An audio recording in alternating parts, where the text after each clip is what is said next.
الحمد لله وكفى وسلام على عباده الذين اصطفى أما بعد أعوذ بالله من الشيطان الرجيم بسم الله الرحمن الرحيم النبي أولى بالمؤمنين من أنفسهم وقال رسول الله صلى الله عليه وسلم المرء مع من أحب سبحان ربك رب العزة عما يصفون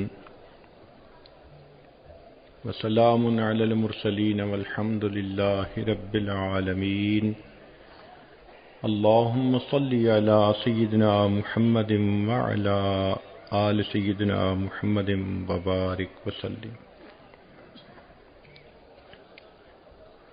نبی علیہ الصلوۃ والسلام کا ارشاد گرامی ہے، احب اللہ لما یغدوکم من نعمہ، تم اللہ رب العزت سے محبت کرو کہ اس نے تمہیں کھانے کے لیے کیا کیا نعمتیں عطا فرمائیں۔ وَأَحِبُّونِي لِحُبِّ اللَّهِ، اور مجھ سے محبت کرو کہ میں اللہ رب العزت کا محبوب ہوں، اللہ مجھ سے محبت فرماتے ہیں۔ نبی علیہ الصلوۃ والسلام کی محبت ایمان کا حصہ ہے، اس کے بغیر کوئی انسان مومن نہیں ہو سکتا۔ نہ جب تک کٹ مروں میں خواجہ یثرب کی عزت پر، خدا شاہد ہے کامل میرا ایمان ہو نہیں سکتا۔ نماز اچھی ہے، حج اچھا، زکوٰۃ اچھی، صوم اچھا، مگر میں باوجود اس کے مسلمان ہو نہیں سکتا۔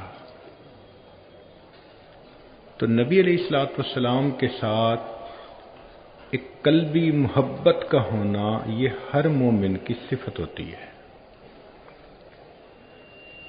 نبی علیہ السلام نے ارشاد فرمایا، لا یؤمن احدکم حتی اکون احب الیہ من والدہ وولدہ والناس اجمعین، کہ تم میں سے کوئی شخص اس وقت تک مومن نہیں ہو سکتا جب تک میں اس کو اس کے والد سے، اولاد سے، تمام دنیا کے انسانوں سے زیادہ محبوب نہ ہو جاؤں۔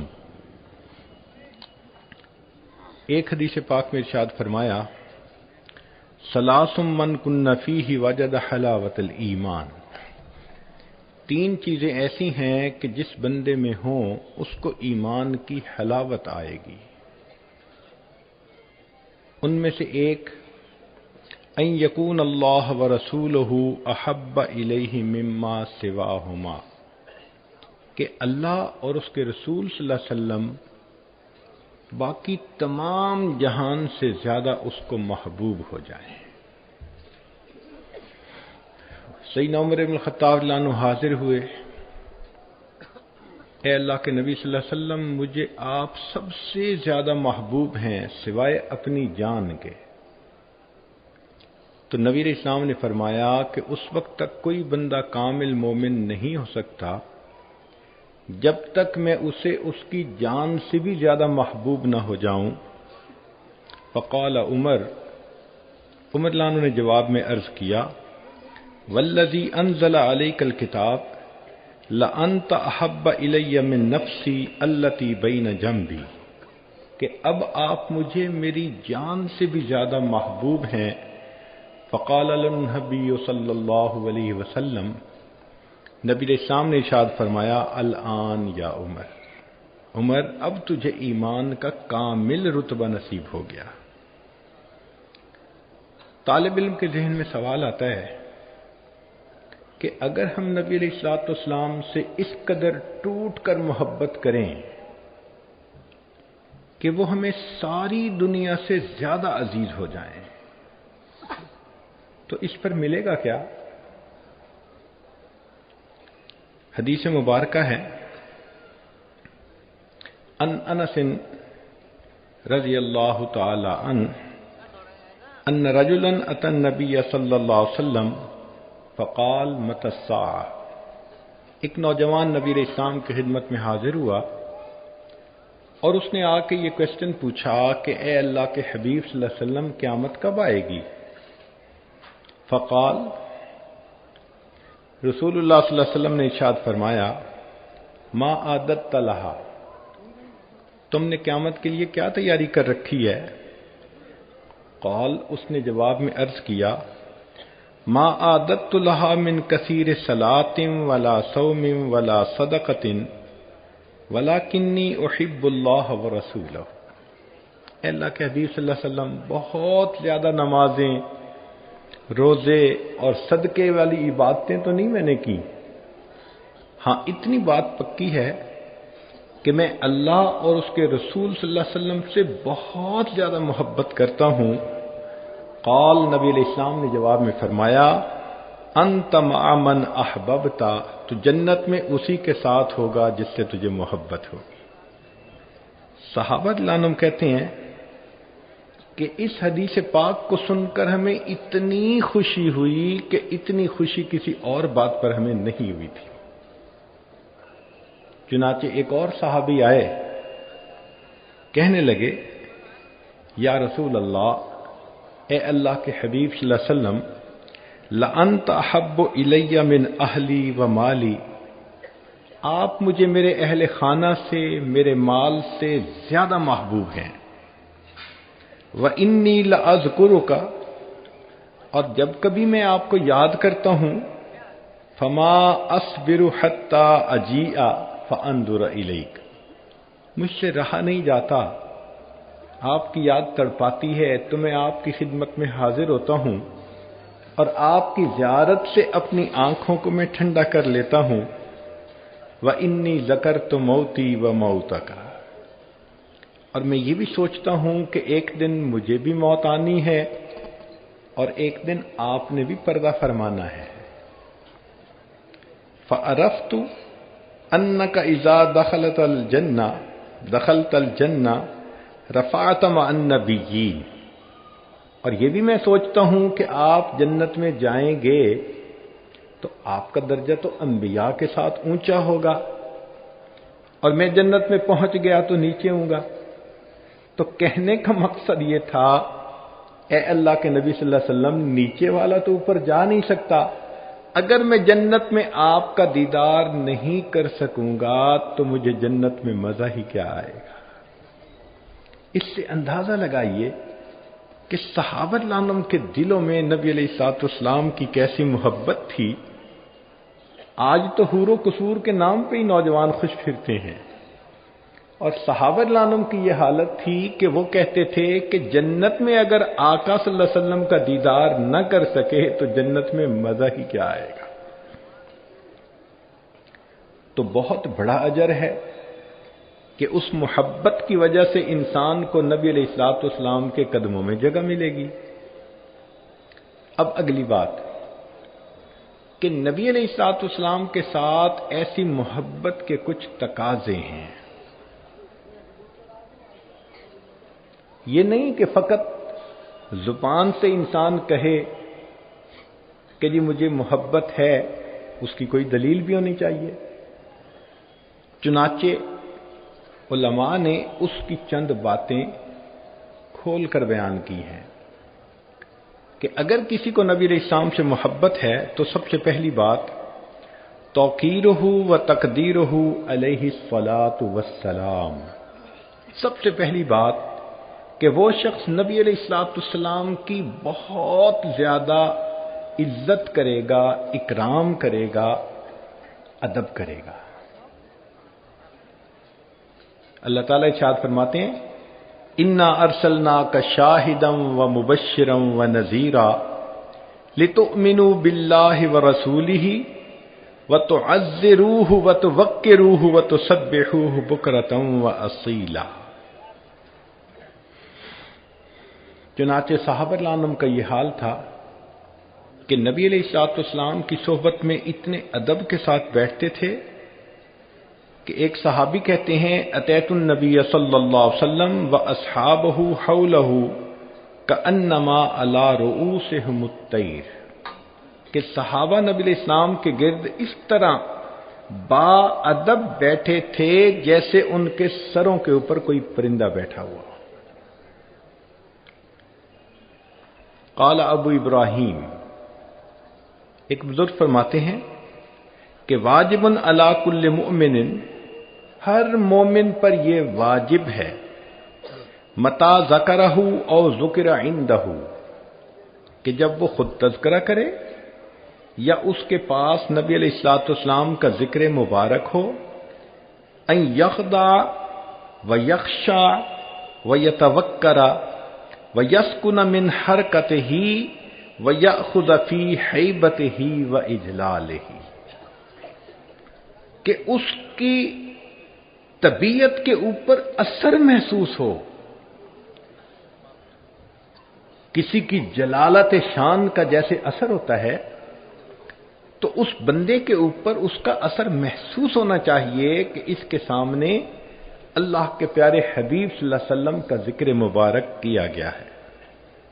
چنانچہ مطرف کہتے ہیں کہ امام مالک رحمۃ اللہ علیہ کے پاس لوگ آتے، وہ اپنی باندی کو کہتے کہ پوچھو کس لیے آئے ہیں. اگر وہ کہتے کہ ہم فقہ کے مسائل سیکھنے کے لیے آئے ہیں تو امام مالک اسی وقت آ جاتے، اور اگر وہ کہتے کہ ہم حدیث مبارکہ کی روایت لینے آئے ہیں تو امام مالک رحمۃ اللہ علیہ غسل فرماتے، صاف ستھرے کپڑے زیب تن فرماتے، عطر لگاتے، پھر ایک تخت بنایا ہوا تھا، امامہ باندھ کر اس تخت کے اوپر تشریف فرما ہوتے اور پھر نبی علیہ الصلوۃ والسلام کی بات کو آگے نقل فرماتے تھے. ان کے عمل سے بھی یہ ثابت ہوتا تھا کہ واقعی کسی ذی شان ہستی کی بات یہ آگے بیان کر رہے ہیں. سعید بن المسیب رحمۃ اللہ علیہ کے آخری وقت تھا، کسی نے حدیث کی بات پوچھ لی. اس وقت میں جبکہ جان کنی کا عالم ہے اور انسان تکلیف میں ہوتا ہے، اس وقت میں بھی حدیث مبارکہ کا چونکہ تذکرہ آیا، وہ اٹھ کر بیٹھے اور انہوں نے حدیث بیان کی، اور آخری لفظ جب نکلا تو نیچے گرے اور روح قبض ہو گئی. آخری لمحے میں بھی حدیث مبارکہ کا ایسا ادب تھا. چنانچہ وہ لوگ جو تو نبی علیہ الصلوۃ والسلام کی صحبت میں تھے، وہ تو آپ صلی اللہ علیہ وسلم کے سامنے ادب سے بیٹھتے تھے. آج ہمارے سامنے اگر حدیث مبارکہ کا درس ہو، تلاوت ہو، تو ہمیں چاہیے اسی طرح ادب سے بیٹھیں جس طرح کے صحابہ رضوان نبی علیہ الصلوۃ والسلام کی صحبت میں بیٹھا کرتے تھے.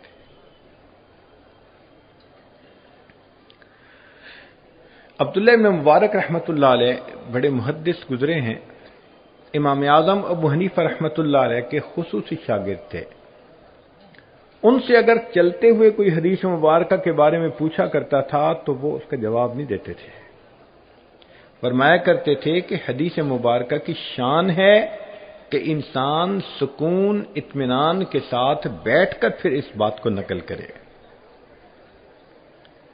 امام مالک رحمۃ اللہ علیہ حدیث مبارکہ کا اتنا ادب کرتے تھے کہ ایک مرتبہ بچھو نے انہیں کئی مرتبہ ڈنگ لگایا، چہرے کا رنگ متغیر ہوتا رہا مگر انہوں نے مجلس برخاست نہیں کی. حدیث مبارکہ کو درمیان میں نہیں چھوڑا، پورا مکمل کیا. لوگ حیران تھے کہ بچھو کے ڈنگ لگانے کی تکلیف کتنی ہوتی ہے، اس کو برداشت کر لیا مگر حدیث مبارکہ کے ادب میں فرق نہ آنے لیا. اس ادب کا یہ انعام ملا کہ امام مالک رحمۃ اللہ کے حالات زندگی میں لکھا ہے کہ ان کی حدیث مبارکہ کی خدمت کی زندگی میں ایک رات کے سوا باقی ہر رات ان کو نبی علیہ السلام کا دیدار ہوا کرتا تھا. ہم نے اپنے قریبی احباب میں دیکھا ہے کہ جن دوستوں کو حدیث مبارکہ کے ساتھ بہت محبت شغف ہے، اس علم کے ساتھ، اکثر و بیشتر ان کو ہفتے میں 1 یا 2 مرتبہ نبی علیہ الصلوۃ والسلام کا دیدار ہوتا ہے. اور جو بچے دور حدیث میں ہوں وہ اگر دورے کا سال تقوی کے ساتھ گناہوں سے بچ کر ادب کے ساتھ گزاریں تو عمومی طور پر اللہ رب العزت کے حبیب صلی اللہ علیہ وسلم کا اس سال میں دیدار ضرور ہوتا ہے۔ امام جعفر صادق رحمۃ اللہ علیہ بڑے ہنسمکھ تھے، خوش طبعی بھی کر لیتے تھے۔ جب ان کے سامنے حدیث مبارکہ کا تذکرہ آتا تو ان کا چہرہ ایسے ہوتا تھا جیسے کسی نے ان کے خون کو نچوڑ لیا ہو۔ کسی نے امام مالک رحمۃ اللہ علیہ سے کہا کہ آپ بہت زیادہ حدیث پاک کا ادب کرتے ہیں، تو فرمانے لگے کہ میں نے سید القراء محمد بن منقدر کو دیکھا کہ ان کے سامنے حدیث مبارکہ کا تذکرہ ہوتا تھا، وہ اتنا روتے تھے کہ ہمیں ان کی حالت دیکھ کر ان پر ترس آنے لگ جاتا تھا۔ دوسرا تقاضا محبت کا عدم التقدیم بین یدیہ وغض الصوت عندہ، کہ نبی علیہ الصلوۃ والسلام سے انسان تقدم نہ کرے اور ان کی آواز سے اپنی آواز کو بلند نہ کرے۔ چنانچہ صحابہ رضی اللہ عنہم اس کا بہت لحاظ کرتے تھے اور اپنی آوازوں کو پست رکھتے تھے۔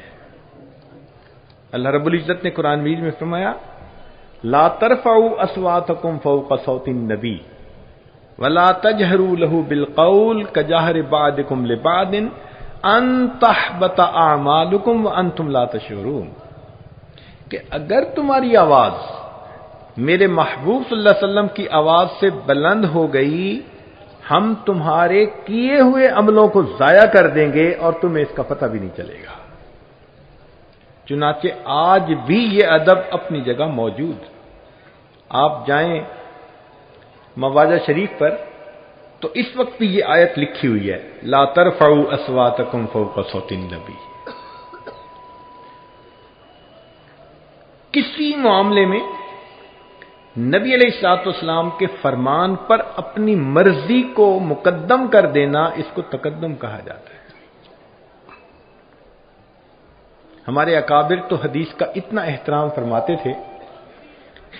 امام مالک رحمۃ اللہ علیہ نے فرمایا کہ اگر میرے کسی فتویٰ کے مقابلے میں کسی شخص کو نبی علیہ الصلوۃ والسلام کی کوئی ضعیف حدیث بھی مل جائے تو اس کو چاہیے میرے قول کو چھوڑ کر محبوب صلی اللہ علیہ وسلم کی اس حدیث پر عمل کرے۔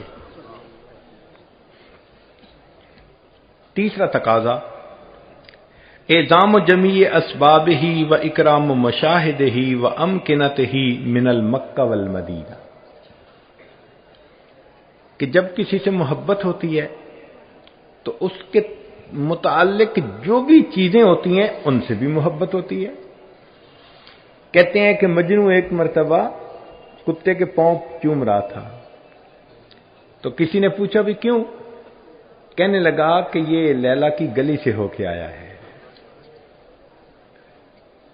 تو اگر دنیا کے مجنون ایسے ہیں تو نبی علیہ الصلوۃ والسلام کی محبت تو اس سے بھی زیادہ ہونی چاہیے۔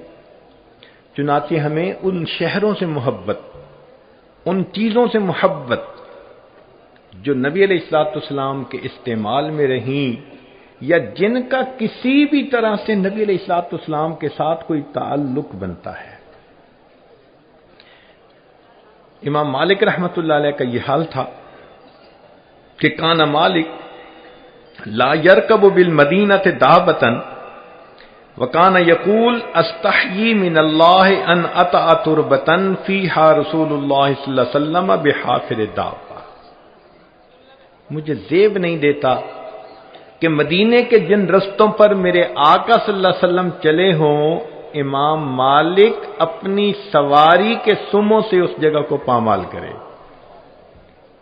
چنانچہ مدینہ طیبہ میں سواری پہ سوار بھی نہیں ہوا کرتے تھے۔ حضرت مولانا قاسم نانوتوی رحمۃ اللہ علیہ ان کے حالات زندگی میں لکھا ہے کہ جب حج کے لیے تشریف لے گئے تو بئر علی مدینہ طیبہ کے باہر ایک جگہ ہے، وہیں پر ہی جوتے اتار دیے۔ کسی نے کہا کہ حضرت سنگلاخ زمین ہے اور آپ کا جسم نازک ہے تو پاؤں زخمی ہو جائیں گے۔ فرمایا زخموں کی تکلیف برداشت کر لوں گا، میں اپنے آقا صلی اللہ علیہ وسلم کی اس زمین پر جوتوں کے ساتھ چلنا پسند نہیں کرتا۔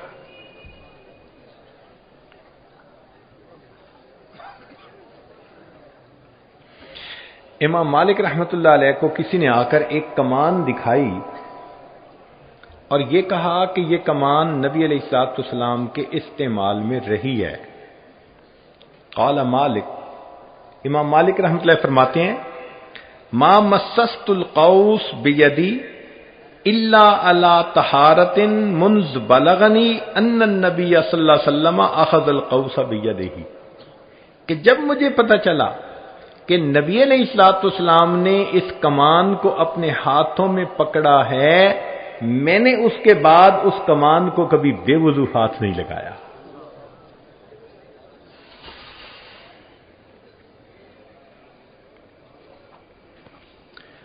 چوتھا تقاضا حب الصحابہ و اہل بیت، کہ نبی علیہ الصلوۃ والسلام کے اہل بیت سے اور آپ کے صحابہ کرام سے انسان محبت کرے۔ نبی علیہ السلام نے ارشاد فرمایا اللہ اللہ فی اصحابی لا تتخذوهم من بعد غرضا فمن احبهم فبحبی احبهم، جو میرے صحابہ سے محبت کرے گا وہ میری محبت کی وجہ سے ان سے محبت کرے گا۔ تو صحابہ رضوان سے اور اہل بیت سے محبت کرنا۔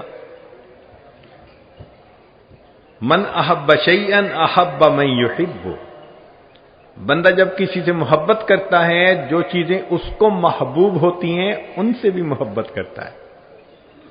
چنانچہ حدیث مبارک میں ہے آیت الایمان حب الانصار و آیت النفاق بغضهم، کہ انصار سے محبت کرنا ایمان کی علامت ہے اور ان کے ساتھ بغض رکھنا یہ نفاق کی علامت ہے۔ انس لانو روایت کرتے ہیں کہ نبی اسلام نے ارشاد فرمایا مثل اصحابی کمثل الملح فی الطعام لا یصلح الطعام الا بہ، کہ جیسے آٹے کے اندر نمک ہوتا ہے کہ اس کے بغیر روٹی بے ذائقہ ہوتی ہے، میرے صحابہ کی محبت نمک کی مانند ہے، ان کے بغیر انسان کا ایمان بے ذائقہ ہو جاتا ہے۔ ایک اور حدیث مبارکہ نبی علیہ السلام نے ارشاد فرمایا من حفظنی فی اصحابی ورد علی الحوض، جو میرے صحابہ کی عزت و حرمت کی حفاظت کرے اس کو چاہیے کہ حوض کوثر پر میرے پاس آئے۔ وَمَن لَّمْ يَحْفِظْنِي فِي أَصْحَابِي لَمْ يَرِدْ عَلَى الْحَوْضِ، اور جو میرے صحابہ کی عزت و حرمت کی حفاظت نہ کرے اس کو چاہیے حوض کوثر پر میرے سامنے ہی نہ آئے۔ سیدنا حسن رضی اللہ عنہ فرماتے ہیں کہ نبی علیہ السلام نے ارشاد فرمایا لکل شیء اساس، ہر چیز کی ایک بنیاد ہوتی ہے، اساس الاسلام حب اصحاب رسول اللہ، اور اسلام کی بنیاد نبی علیہ الصلوۃ والسلام کے اصحاب اہل بیت کے ساتھ محبت کا کرنا ہے۔ ایوب سختیانی رحمۃ اللہ علیہ فرماتے تھے من احب ابا بکر فقد اقام الدین، جس نے ابو بکر لانوں سے محبت کی اس نے دین کو قائم کر لیا۔ ومن احب عمر فقد اوضح السبیل، جس نے عمر لانوں سے محبت کی اس کے اوپر راستہ واضح ہو گیا۔ ومن احب عثمان فقد استضاء بنور اللہ، جس نے عثمان لانوں سے محبت کی اس نے اللہ کے نور سے نور پا لیا۔ ومن احب علی، اور جس نے علی عنہ سے محبت کی فقد اخذ بالعروۃ الوثقی، اس نے مضبوط رسی کو پکڑ لیا۔ ومن احسن الثناء علی اصحاب محمد صلی اللہ علیہ وسلم، اور جو شخص صحابہ رضی اللہ عنہم کی خوب تعریف کرے، فقد بریء من النفاق، وہ شخص نفاق سے بری ہو گیا۔ پانچواں تقاضا الاقتداء بہ، کہ انسان نبی علیہ الصلوۃ والسلام کے ساتھ محبت کرتا ہے، اس کا ثبوت یہ کہ اب وہ نبی علیہ الصلوۃ والسلام کی سنت کی پیروی کرے۔ عبداللہ بن مبارک رحمۃ اللہ علیہ فرماتے ہیں، تعصل الہ وانت تزعم حبہ، ھذا لعمری فی القیاس بدیع، لو کان حبک صادقا لاطعتہ، ان المحب لمن یحب مطیع، کہ اگر تم محبت میں سچا ہوتا تو اطاعت کرتا، اس لیے کہ محب جس سے محبت کرتا ہے اس کی اطاعت کرتا ہے۔ صحابہ رضی اللہ عنہم اطاعت کرنے میں اتنے کامل تھے، انسان حیران ہوتا ہے۔ چنانچہ ابن عمر رضی اللہ تعالیٰ عنہ عمرے حج کے سفر پہ جا رہے ہیں، راستے میں ایک جگہ سواری کھڑی کی، سواری سے نیچے اترے اور قریب درختوں کی جگہ تھی، وہاں پر گئے اور اس طرح بیٹھے کہ جیسے قضائے حاجت کے لیے انسان بیٹھتا ہے، مگر فارغ نہیں ہوئے، ویسے ہی اٹھ کے واپس آئے اور سفر شروع کر دیا۔ تو جو رفقائے سفر تھے انہوں نے پوچھا کہ حضرت اگر حاجت نہیں تھی تو آپ خود بھی رکے، ہمارا بھی وقت لگوایا؟ تو فرمایا کہ مجھے ضرورت تو نہیں تھی، مگر ایک مرتبہ نبی علیہ الصلوۃ والسلام کے ساتھ سفر کرتے ہوئے میں نے دیکھا کہ میرے آقا صلی اللہ علیہ وسلم یہاں رکے اور قضائے حاجت کے لیے یہاں آ کر بیٹھے، اگرچہ ضرورت نہیں تھی، میرا جی چاہا میں وہی عمل کروں جو میرے آقا صلی اللہ علیہ وسلم نے کیا تھا۔ کیا والہانہ محبت تھی ان کے دلوں میں۔ چنانچہ ایک صحابی کے حالات سے زندگی میں لکھا ہے کہ وہ افریقن ملک کے تھے، تو ان کے بال عام طور پر کرلی ہوتے ہیں، سخت ہوتے ہیں، تو ان کی مانگ نہیں نکلتی تھی، جبکہ نبی علیہ الصلوۃ والسلام مانگ نکالتے تھے درمیان میں سے۔ تو ایک دن آگ سینک رہے تھے، سردی کا موسم تھا، اور ان کے پاس لوہے کی کوئی راڈ تھی جس سے کہ وہ آگ کو ٹھیک کر رہے تھے، وہ گرم گرم انہوں نے یہاں پھیر دی تو سر کی جلد جلی، زخم بن گیا۔ تو لوگوں نے پوچھا کہ آپ نے یہ کیا کیا، خامخواہ اپنے آپ کو اتنی تکلیف دی؟ تو کہنے لگے کہ میری تکلیف تو ختم ہو گئی، مگر اس بات کی خوشی باقی ہے کہ اب دیکھنے سے میرے سر کے درمیان مانگ نظر آئے گی، مجھے اپنے آقا سے مشابہت حاصل ہوگی۔ سیدنا حذیفہ رضی اللہ عنہ ایران فتح ہونے کے بعد جب وہاں تشریف لائے تو دسترخوان پہ لقمہ گرا اور انہوں نے کھا لیا۔ ساتھ والے نے کہا کہ یہاں کے لوگ اس کو معیوب سمجھتے ہیں۔ کیا عاشقانہ جواب دیا، فرمایا اترک سنت حبیبی لہؤلاء الحمقاء، ان احمقوں کی خاطر کیا میں اپنے حبیب صلی اللہ علیہ وسلم کی سنت کو چھوڑ دوں گا؟ اس سے پتہ چلتا ہے کہ ان کے دل میں سنت کی کیا عظمت ہوا کرتی تھی، بس پتہ چلنے کی دیر ہوتی تھی۔ چنانچہ خلافت فاروقی کا واقعہ ہے، مسجد نبوی کا صحن جب بارش ہوتی تو پانی اس میں بھر جاتا تھا۔ اس کی وجہ یہ تھی کہ ابن عباس لانوں کا گھر قریب تھا اور ان کی چھت کا پرنالہ مسجد نبوی کے صحن میں آتا تھا، تو سارا پانی مسجد کے صحن میں آنے سے کیچڑ ہو جاتا، لوگوں کو تکلیف ہوتی۔ چنانچہ سیدنا عمر فاروق لانوں نے جب دیکھا کہ بھئی سب نمازیوں کو تکلیف ہوتی ہے تو انہوں نے حکم دیا کہ بھئی اس پرنالے کو یہاں سے ہٹا دیا جائے، بڑے فائدے کی خاطر چھوٹے نقصان اٹھا لینے چاہیے، شریعت کا اصول ہے۔ اب جب ابن عباس لانوں کو پتہ چلا تو انہوں نے ابن کعب لانوں کی عدالت میں مقدمہ دائر کر دیا۔ ابن کعب لانوں نے بلا لیا، آپ اندازہ لگائیے امیر المومنین بھی وہیں کھڑے ہیں اور ابن عباس لانو بھی وہاں کھڑے ہیں۔ پوچھا کیا بات؟ عمر لانو نے بتایا کہ جی اس طرح لوگوں کے عمومی فائدے کی خاطر میں نے اس بات کا حکم دیا، چونکہ میں ذمہ دار ہوں لوگوں کو تکلیف سے بچانے کا۔ ابن عباس نے جواب میں کہا کہ آپ کی بات اپنی جگہ، مسئلہ یہ ہے کہ اللہ کے حبیب صلی اللہ علیہ وسلم نے اپنے مبارک ہاتھوں سے اس پرنالے کو یہاں لگایا تھا۔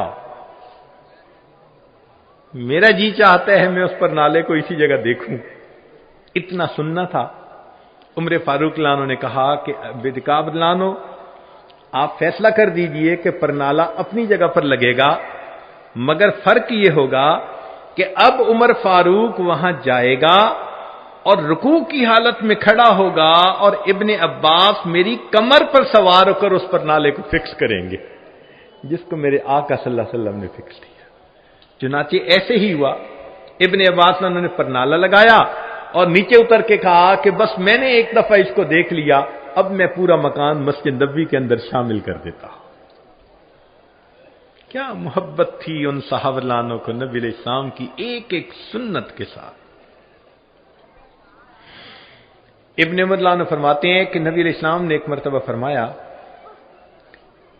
کہ فلاں دروازہ اگر عورتوں کے لیے سیپریٹ کر دیا جائے، مخصوص کر دیا جائے تو بہت اچھا، اس کو باب النساء کہا جاتا تھا۔ فرماتے ہیں کہ نبی علیہ السلام کا یہ فرمان سننے کے بعد میں پوری زندگی اس باب النساء میں سے کبھی پھر مسجد میں داخل نہیں ہوا، کہ میرے آقا نے جو فرما دیا کہ یہ عورتوں کے لیے الگ کر دیا جائے۔ ایک صحابی لانو آتے ہیں، ایک پاؤں اندر ہے ایک پاؤں باہر ہے دروازے کے، اور نبی علیہ الصلوۃ والسلام اس وقت جو مسجد میں لوگ تھے ان کو فرماتے ہیں اجلسو، اور یہ لفظ ان کے کان میں پڑ گیا اور وہ صحابی وہیں بیٹھ گئے۔ بعد میں آنے والے نے پوچھا یہ کوئی بیٹھنے کی جگہ ہے؟ ایک پاؤں اندر ایک پاؤں باہر، دہلیز پہ بیٹھ گئے۔ تو کہنے لگے کہ اگرچہ میرا ایک پاؤں اندر تھا، میرے آقا صلی اللہ علیہ وسلم کا فرمان کان میں پڑا اجلسو، اب میرے لیے تعمیل کے سوا چارہ نہیں۔ آج ہم حیران ہوتے ہیں کہ ان صحابہ رضوان کے دلوں میں سنت کی کتنی وقعت تھی، عظمت تھی، اس لیے ایک ایک سنت پر بڑے اہتمام کے ساتھ وہ عمل کرتے تھے۔ ہمارے قریب کے زمانے میں اکابر علماء دیوبند کو اللہ رب العزت نے یہ شان عطا فرمائی، وہ بھی سنت کے عاشق تھے۔ حضرت مولانا قاسم نانوتوی رحمۃ اللہ علیہ کے بارے میں فرنگی نے وارنٹ جاری کر دیے کہ ان کو پھانسی لٹکا دو، گرفتار کر کے۔ حضرت کو اطلاع ملی تو حضرت روپوش ہو گئے۔ 3 دن کے بعد پھر باہر نظر آئے۔ کسی نے کہا جی آپ کی تو پھانسی کا حکم، زندگی کا مسئلہ ہے، آپ بہتر ہے کہ چھپ جائیں۔ تو حضرت نانوتوی رحمۃ اللہ نے جواب دیا کہ میں نے نبی علیہ الصلوۃ والسلام کی مبارک زندگی کو دیکھا، مجھے غار ثور کی 3 راتیں روپوشی کی حالت میں گزارتی ہوئی سنت نظر آتی ہے، میں نے اس سنت پر عمل کر لیا، اب میں باہر آ گیا ہوں، اگر کوئی مجھے پھانسی بھی چڑھا دے گا تو میں چڑھنے کو تیار ہوں۔ اللہ اکبر کبیرہ۔ چنانچہ حضرت مولانا رشید احمد گنگوہی رحمۃ اللہ علیہ آخری عمر میں موتیا بند آ جانے کی وجہ سے بینائی چلی گئی تھی، مگر حضرت ان دنوں بھی باقاعدگی کے ساتھ سرما استعمال کرتے تھے۔ عام لوگ یہ سمجھتے ہیں کہ سرما لگایا جاتا ہے بینائی تیز کرنے کے لیے۔ تو ایک آدمی نے کہا کہ حضرت آپ کی تو بینائی بھی نہیں اور آپ سرما لگاتے ہیں۔ فرمایا کہ میں بینائی کی نیت سے نہیں، اپنے آقا صلی اللہ علیہ وسلم کی سنت پر عمل کرنے کی نیت سے روزانہ سرما ڈالتا۔ ہمیں تو سنت پہ عمل کرنا ہے نا۔ علامہ انور شاہ کشمیری رحمۃ اللہ علیہ، حدیث مبارکہ کا اتنا ادب تھا کہ بے وضو ہاتھ نہیں لگایا کرتے تھے۔ ایک مرتبہ مفتی کفایت اللہ رحمۃ اللہ علیہ نے پوچھا اپنے شاگردوں سے کہ بتاؤ علامہ انور شاہ کشمیری رحمۃ اللہ علیہ انور شاہ کشمیری کیسے بنے؟ تو جن طلباء کو تفسیر سے لگاؤ تھا وہ کہنے لگے جی بڑے مفسر تھے، جن کو حدیث سے شغف زیادہ تھا وہ کہنے لگے جی بڑے محدث تھے، جن کو شعر و سخن سے تھا وہ کہنے لگے جی ان کا شعر کا کلام ہی بہت اعلیٰ۔ حضرت خاموش رہے۔ پھر اخیر پر فرمایا مفتی کفایت اللہ رحمۃ اللہ علیہ نے کہ یہ سوال ایک مرتبہ کسی نے خود علامہ انور شاہ کشمیری رحمۃ اللہ علیہ سے پوچھ لیا کہ حضرت آپ علم کے اس مرتبے تک کیسے پہنچے؟ تو انہوں نے جواب دیا کہ مجھے اللہ نے اتنا ادب دیا کہ میں بے وضو کبھی حدیث پاک کی کتاب کو ہاتھ نہیں لگاتا، اور کتابوں کے رکھنے میں بھی ان کے درجے کا خیال رکھتا ہوں۔ قرآن پاک پر اس کی تفسیر کو نہیں رکھتا، تفسیر پر حدیث کو نہیں رکھتا، حدیث پر اس کی فقہ کی کتاب کو نہیں رکھتا، اور فقہ کی کتاب کے اوپر تاریخ کی کتاب کو نہیں رکھتا۔ میں رکھنے میں بھی ان کے مدارج کا خیال کرتا۔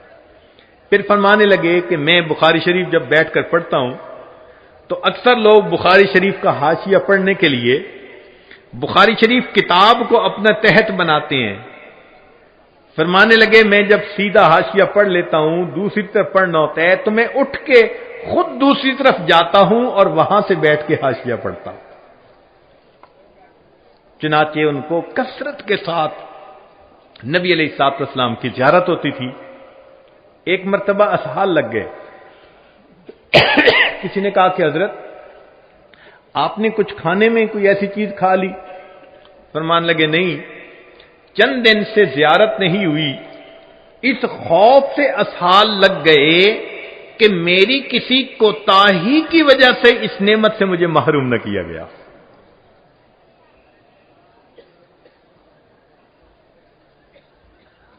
حضرت مولانا حسین احمد مدنی رحمت اللہ علیہ 18 سال مسجد نبوی میں بیٹھ کے حدیث کا درس دیا، ایک ایک دن میں 11 اسباق پڑھاتے تھے۔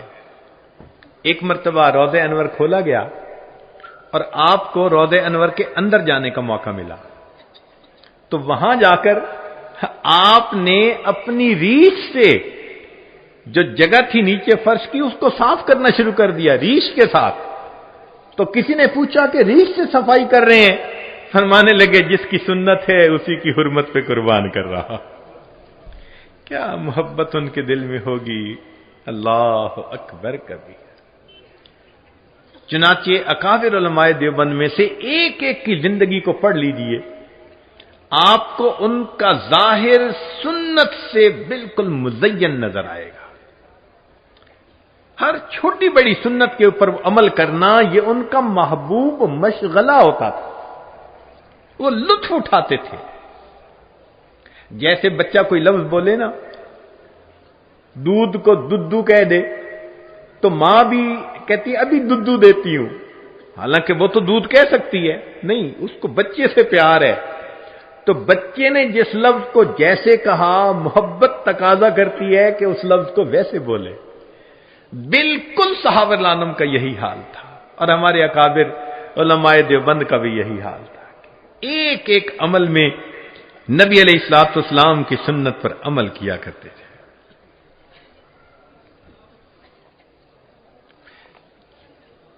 چھٹی علامت بغض من ابغض اللہ ورسولہ، جو بندہ اللہ اور اس کے رسول صلی اللہ علیہ وسلم سے بغض رکھے تو دل میں ان کے خلاف بغض رکھنا، محبت کرنے والوں سے محبت کرنا اور بغض رکھنے والوں سے بغض رکھنا۔ اس کی آسان سی مثال ہے کہ جب کسی عورت کے ہاں بیٹا ہو، اس کے محبت کے پیمانے بدل جاتے ہیں۔ پہلے اس کی محبت کا اور حساب تھا، اب اس کی محبت بچے کی بنیاد پہ، جو بچے سے محبت کرے اس سے وہ محبت کرتی ہے، جو بچے سے نفرت کرے اس سے وہ نفرت کرنے لگ جاتی ہے۔ تو ماں اگر بچے کی وجہ سے نفرت کرتی ہے یا محبت کرتی ہے تو پھر مومن کا بھی یہی معاملہ ہے. جو نبی علیہ السلام سے محبت کرے ان کے ساتھ محبت کا تعلق رکھنا، اور جو نفرت کرے ان کے ساتھ نفرت کا معاملہ کرنا.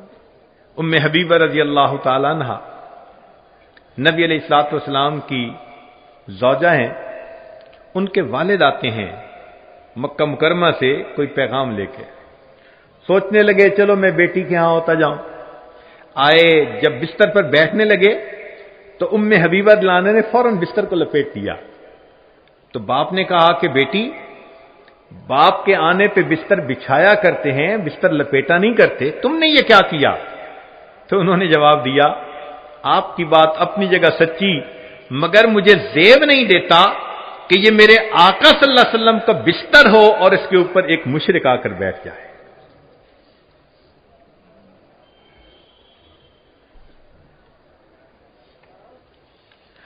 ساتویں علامت کثرت ذکر اللہ. جب محبت ہوتی ہے تو انسان یاد بھی بہت کثرت سے کرتا ہے، ہر وقت ہی خیال رہتا ہے. من احب شیئا اکثر ذکرہ، جو جس سے محبت کرتا ہے اس کا اکثر تذکرہ کرتا ہے. اس کی دلیل قرآن عظیم الشان میں سے کہ اللہ رب العزت کو نبی علیہ الصلوۃ والسلام سے ساتھ محبت، تو قرآن مجید میں دیکھو کہ اللہ نے اپنے حبیب صلی اللہ علیہ وسلم کا کتنا تذکرہ کیا. جگہ جگہ تذکرہ نظر آتا ہے. بلکہ حضرت نانوتوی رحمۃ اللہ علیہ تو فرماتے تھے کہ ایک ایک آیت نبی علیہ الصلوۃ والسلام کی شان بتلاتی ہے. اتنی کثرت کے ساتھ اللہ کے حبیب صلی اللہ علیہ وسلم کا تذکرہ. تو جب محبت ہوتی ہے تو انسان یاد کرتا ہے.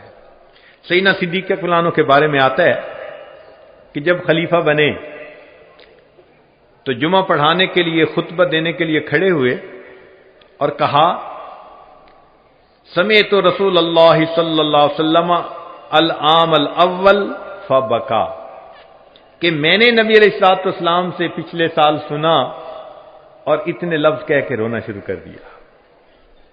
پھر دوبارہ آنسو پوچھ کے یہ بات شروع کی اور پھر رونا شروع کر دیا.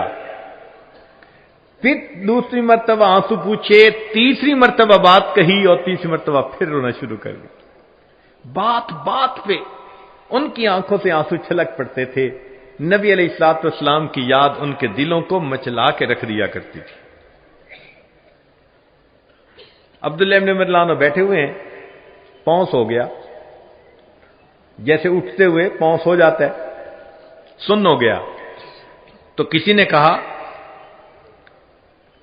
کہ اذکر احب الناس الیک یذل عنک، کہ آپ کو جس سے سب سے زیادہ محبت ہے اس کا نام لیجئے تو یہ کیفیت ختم ہو جائے گی. فصاح یا محمداہ فانتشرت، فوراً کہنے لگے اے محمد صلی اللہ علیہ وسلم، اور اسی وقت ان کا پاؤں بالکل ٹھیک ہو گیا. بے اختیار دل سے، یعنی زبان سے وہ لفظ نکلا جس سے واقعی ان کو بہت محبت تھی. صحابہ رضوان جب ایک دوسرے سے ملتے تھے تو وہ نبی علیہ الصلوۃ والسلام کی باتیں اس طرح سناتے تھے جیسے آج کل کے دور میں لوگ ملتے ہیں ایک دوسرے کو آئس کریم کی پیشکش کیا کرتے ہیں. ان کے نزدیک نبی علیہ الصلوۃ والسلام کا تذکرہ کرنا اس طرح محبوب ہوا کرتا تھا کہ وہ نبی علیہ الصلوۃ والسلام کو یاد کیا کرتے تھے. آپ صلی اللہ علیہ وسلم کی باتیں ایک دوسرے کو سنانا ان کا محبوب کام ہوا کرتا تھا. آٹھویں چیز کثرت شوق ہی الی لقائہ، کہ جب نبی علیہ الصلوۃ والسلام کے ساتھ محبت تو ان سے ملاقات کی پھر تمنا بھی ہوتی ہے. جب بھی محبت ہو تو دل چاہتا ہے ملاقات کرنے کو. صحابہ رضی اللہ عنہم کی عجیب کیفیت تھی. نبی علیہ الصلوۃ والسلام نے ایک بوڑھے میاں کو دیکھا کہ وہ آتے ہیں خاموشی کے ساتھ بیٹھے رہتے ہیں، پھر اٹھ کے چلے جاتے ہیں۔ پوچھا کہ آپ کا کیا حال؟ اے اللہ کے حبیب صلی اللہ علیہ وسلم، میں اپنے گھر میں ہوتا ہوں اور جب مجھے آپ کی یاد آتی ہے تو میں آ کے مجلس میں حاضر ہو کر بیٹھتا ہوں، آپ کے چہرے انور کا جی بھر کے دیدار کرتا ہوں اور پھر خاموشی سے اٹھ کے واپس چلا جاتا ہوں۔ میں آتا ہی دیدار کرنے کے لیے۔ چنانچہ کئی صحابہ تھے کہ نبی علیہ السلام کا پردہ فرمانے کے بعد جنہوں نے دعا مانگی کہ اللہ، یہ آنکھیں تو تھیں آقا صلی اللہ علیہ وسلم کے دیدار کے لیے، جب انہوں نے پردہ کر لیا اللہ بے شک ہماری بینائی کو زائل کر دیجیے۔ بعض صحابہ نے قسمیں کھائی ہوئی تھی، ہم صبح اٹھیں گے تو سب سے پہلے نبی علیہ السلام کا دیدار کریں گے۔ معلوم نہیں انہوں نے قسمیں کیسے پوری کی ہوں گی، اتنی محبت تھی ان کو نبی علیہ السلام سے۔ چنانچہ ایک مرتبہ نبی علیہ السلام نے دعا مانگی، اللہ مجھے میرے احبا سے جلدی ملا دینا۔ ثوبان رضی اللہ عنہ آپ کے غلام بے نام عرض کرنے لگے، اے اللہ کے حبیب صلی اللہ علیہ وسلم، ہم آپ کے غلام ہیں، ہر وقت حاضر خدمت ہیں، آپ کن کے لیے یہ دعا مانگ رہے تھے کہ اللہ مجھے میرے احبا سے جلدی ملا دینا؟ نبی علیہ السلام نے فرمایا، ثوبان تمہاری محبت بڑی قدر و قیمت والی ہے، مگر تم نے میرا دیدار کیا، تم نے جبریل علیہ السلام کو اترتے دیکھا، قرآن اترتے دیکھا۔ میں جن کے لیے دعا کر رہا تھا ثوبان یہ وہ لوگ ہیں جو قرب قیامت میں پیدا ہوں گے، انہوں نے مجھے نہیں دیکھا ہوگا، ہاں وہ اپنے علماء سے میرے تذکرے سنیں گے، اور فقط تذکرے سن کر ان کو مجھ سے اتنی محبت ہوگی کہ اگر ان کو اختیار دیا جاتا کہ اپنی اولادوں کو بیچ کر میرا دیدار کرتے تو وہ ایسا کر گزرتے۔ میں ان کے لیے دعا کر رہا ہوں، اللہ مجھے ان احبا سے جلدی ملا دینا۔ ابو ہریرہ عنہ فرماتے ہیں کہ نبی صاحب نے فرمایا، من اشد امتی لی حبن ناس یکونون بعدی یود احدہم لو رآنی باہلہ ومالہ۔ تو واقعی جن کو محبت ہوتی ہے ان کا ایسا ہی دستور ہوتا ہے۔ عبدہ رضی اللہ عنہ ایک صحابی ہیں، فرماتی ہیں کہ میرے والد خالد بن میدان جب بستر پر رات کو سونے کے لیے آتے تو نبی علیہ السلام اور صحابہ کو یاد کرتے اور کہتے کہ ہم اصلی و فصلی و الیہم یحن قلبی طال شوقی الیہم فاجل رب قبضی الیک۔ وہ میرے اصل تھے، فصل تھے، اے اللہ میرا دل اداس ہے، جلدی میری روح کو قبض کر لے، مجھے ان کے ساتھ واصل کر دے۔ یہ محبت ہوتی ہے انسان۔ چنانچہ سیدنا عمر رضی اللہ تعالیٰ عنہ کی محبت کا اندازہ لگائیے۔ ایک مرتبہ رات کا وقت ہے اور وہ مدینہ طیبہ کی گلیوں میں راؤنڈ کر رہے ہیں، ایک دروازے پر ان کو تھوڑی آواز آئی، سننے کے لیے کھڑے ہو گئے۔ محسوس ہوا کہ کوئی بڑی عمر کی عورت ہے اور وہ نبی علیہ السلام کی محبت میں اشعار پڑھ رہی ہے۔ سنتے رہے، دل مچل اٹھا۔ جب بوڑھی عورت نے اشعار مکمل کیے تو عمر فاروق اللہ نے دروازہ کھٹکھٹایا۔ بوڑھی عورت نے پوچھا کہ کس نے دروازہ کھٹکھٹایا؟ جواب دیا، عمر فاروق امیر المومنین، رات کے اس وقت میں مجھ بڑھیا کے دروازے پر آپ کیسے آئے؟ فرمانے لگے کہ میں ایک تمنا اور فریاد لے کے آیا ہوں، تم اس کو پورا کر سکتی ہو۔ بوڑھی عورت نے دروازہ کھولا، امیر المومنین تشریف لائیے۔ عمر فاروق عنہ داخل ہوتے ہیں اور زمین پر بیٹھ جاتے ہیں۔ بڑھیا کہتی ہے بستر پہ بیٹھیں۔ فرماتے ہیں میں بستر پر نہیں بیٹھوں گا جب تک آپ میری تمنا کو پورا نہیں کریں گی۔ اس نے کہا کہ میں بوڑھی عورت کس تمنا کو پورا کر سکتی ہوں؟ تو کہا کہ آپ ابھی نبی علیہ السلام کی محبت میں جو اشعار پڑھ رہی تھیں اس کے آخری شعر کے معنی یہ تھے کہ اللہ مجھے جنت میں اپنے محبوب صلی اللہ علیہ وسلم کے ساتھ اکٹھا کر دینا۔ میری فریاد یہ ہے اپنے شعر میں تھوڑی سی ترمیم کر کے یوں پڑھ دو، اللہ مجھے اور عمر فاروق کو جنت میں اپنے محبوب کے ساتھ اکٹھا کر دے۔ کیا محبت تھی ان کے دلوں میں نبی علیہ الصلوۃ والسلام۔ اللہ اکبر کبیر۔ سیدنا بلال رضی اللہ تعالیٰ عنہ ایک رات شام اپنے گھر میں سوئے ہوئے ہیں، نبی علیہ الصلوۃ والسلام کا دیدار ہوا۔ آپ صلی اللہ علیہ وسلم نے فرمایا، بلال کتنی سرد مہری ہے، اتنا عرصہ ہوا ملاقات کوئی نہیں آتے۔ اسی وقت اٹھے، بیوی کو کہا کہ فوراً تیاری کرو، چنانچہ سفر پہ چل پڑے۔ اللہ کی شان کہ وہ بالآخر مدینہ طیبہ پہنچے، نبی علیہ الصلوۃ والسلام کی خدمت میں حاضری دی، سلام پڑھا مواجہ شریف پر۔ نماز کا وقت ہو گیا۔ نماز کے وقت صحابہ رضی اللہ عنہم نے کہا کہ جی آپ اذان دیں۔ فرمانے لگے کہ جب میں اذان دیتا تھا، اشہد ان محمد رسول اللہ جب کہتا تھا، تو میں آقا صلی اللہ علیہ وسلم کے چہرے انور کا دیدار کرتا تھا۔ اب اگر پڑھوں گا اور میں دیدار نہ کر سکوں گا تو مجھ سے یہ برداشت نہیں ہو سکے گا، لہذا میں اذان نہیں دیتا۔ کہتے ہیں کہ محبوب صلی اللہ علیہ وسلم کے پردہ فرمانے کے بعد بلال لانوں نے صرف 2 مرتبہ بعد میں اذان دی۔ ایک جب بیت المقدس فتح ہوا تو عمر فاروق لانوں نے کہا کہ جی چاہتا ہے کہ آپ نبی علیہ السلام کے مؤذن، آپ اس قبلے میں بھی وہی اذان سنائیں۔ تو امیر المومنین کے حکم کی وجہ سے وہاں اذان دی، اور دوسرا موقع یہ تھا، صحابہ کو تو انکار کر دیا۔ اتنے میں شہزادے آگے حسن حسین رضی اللہ عنہ، انہوں نے کہا جی کہ جی چاہتا ہے کہ نانا جان کے زمانے کی اذان سنے۔ اب ان کی فرمائش ایسی تھی کہ انکار کی گنجائش نہیں تھی، تو بلال لانو اذان دینے مسجد نبی میں کھڑے ہوئے۔ وہ آواز جس کو صحابہ لانم سنتے تھے اور آقا صلی اللہ علیہ وسلم کا دیدار کرتے تھے، آج وہی آواز آ رہی تھی۔ صحابہ حیران ہیں، محبوب کی یاد نے دلوں کو تڑپا کے رکھ دیا۔ مرد بھی رو رہے ہیں، قریب کے گھروں میں آواز گئی، عورتیں حیران کہ یہ آواز کہاں سے آ گئی۔ انہوں نے اپنے سروں پہ اپنے برقعے لیے، چادریں لی، اور وہ بھی آ گئیں۔ اب عورتیں گلی میں اس آواز کو سن کے رو رہی ہیں، مرد مسجد میں رو رہے ہیں۔ اور عجیب معاملہ اس وقت بنا جب اذان ختم ہوئی تو ایک عورت کے بیٹے نے اپنی ماں سے سوال کیا، اماں اتنے عرصے کے بعد بلال لانو تو واپس آ گئے، بتا نبی علیہ الصلوۃ والسلام کب واپس آئیں گے؟ کہ یہ بتائیں کہ نبی علیہ الصلوۃ والسلام کب واپس آئیں گے؟ صحابہ لانم نبی علیہ السلام کو اس طرح یاد کرتے تھے اور اس طرح رویا کرتے تھے۔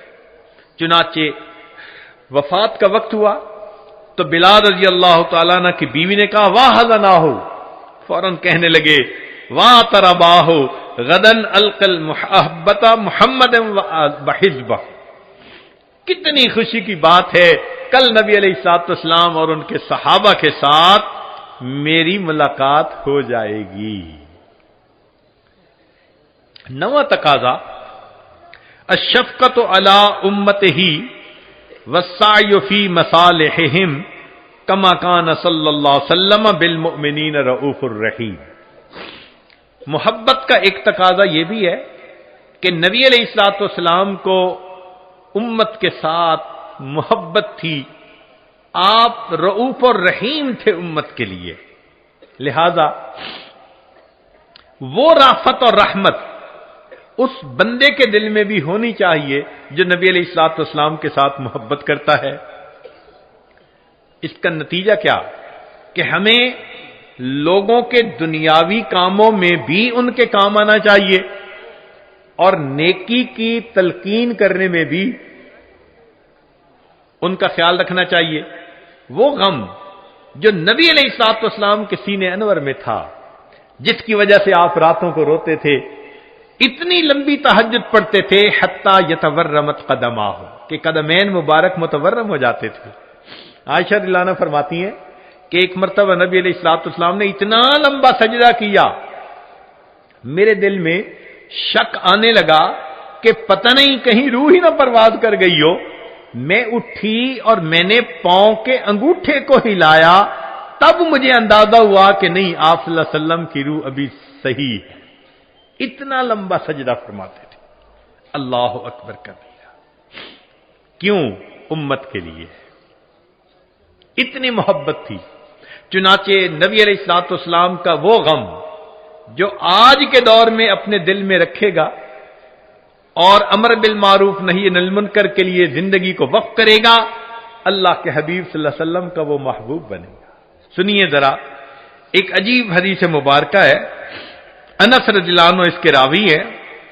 فرماتے ہیں کہ نبی علیہ الصلوۃ والسلام نے ارشاد فرمایا، الا اخبرکم ان اقوام لیسوا بانبیاء ولا شہداء.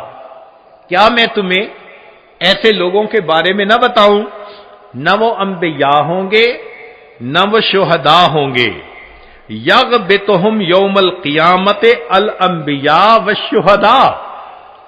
قیامت کے دن ان پر انبیاء اور شہداء رشک کر رہے ہوں گے.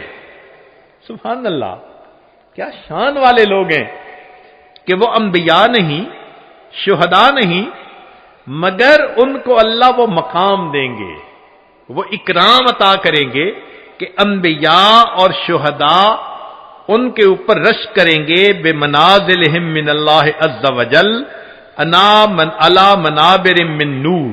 نور کے ممبروں پر ہوگے. یکونون علیہا. قالوا ومن ہم. صحابہ نے پوچھا اللہ کے نبی صلی اللہ علیہ وسلم وہ کون ہوں گے؟ قال، نبی علیہ السلام نے فرمایا، الذین یحببون عباد اللہ الی اللہ ویحببون اللہ الی عبادہ وہم یمشون علی الارض نصحا.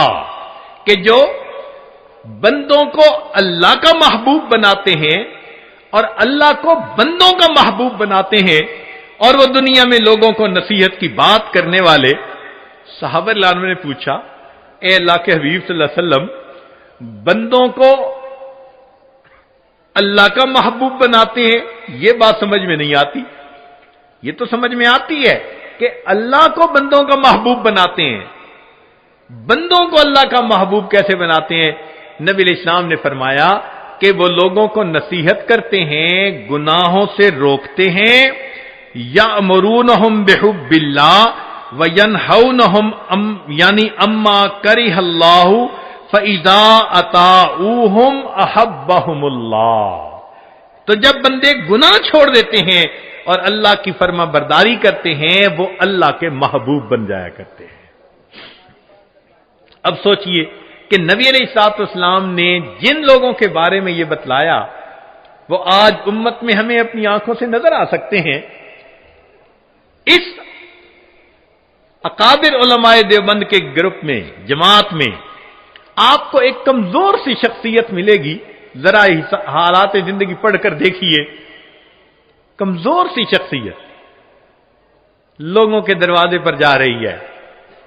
لوگوں، میں روٹی کا سوال کرنے نہیں آیا، میں تم سے زندگی کا سوال کرنے آیا ہوں. میں تم سے وقت کا سوال کرنے والا آیا ہوں. کون ہے؟ میرا نام الیاس ہے. میرے دل میں اللہ نے وہی محبت ڈالی ہے، وہی غم ڈالا ہے.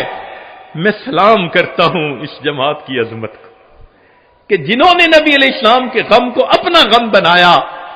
آج دنیا کے سینکڑوں ممالک کے اندر جو اللہ کے بندوں کو اللہ سے ملاتے پھر رہے، یہ نبی علیہ الصلوۃ والسلام کے محبوب بندے زندگیاں لگا دیتے ہیں، سال لگا دیتے ہیں، اپنی مال، اپنی جان، اپنا سب کچھ. کس کے لیے؟ کہ اللہ سے اللہ کے بندے جڑ جائیں. کافر ہوتے ہیں ان کو مسلمان بنا لیتے ہیں، جو غفلت میں مسلمان پڑے ہوتے ہیں ان کو جگا دیتے ہیں، ان کو اللہ سے واصل کر دیتے ہیں. یہ ہے نعمت بھی اللہ نے اکابر علماء دیوبند کو عطا فرمائی کہ نبی علیہ الصلوۃ والسلام کی اس نعمت کے وارث بھی یہی بنے.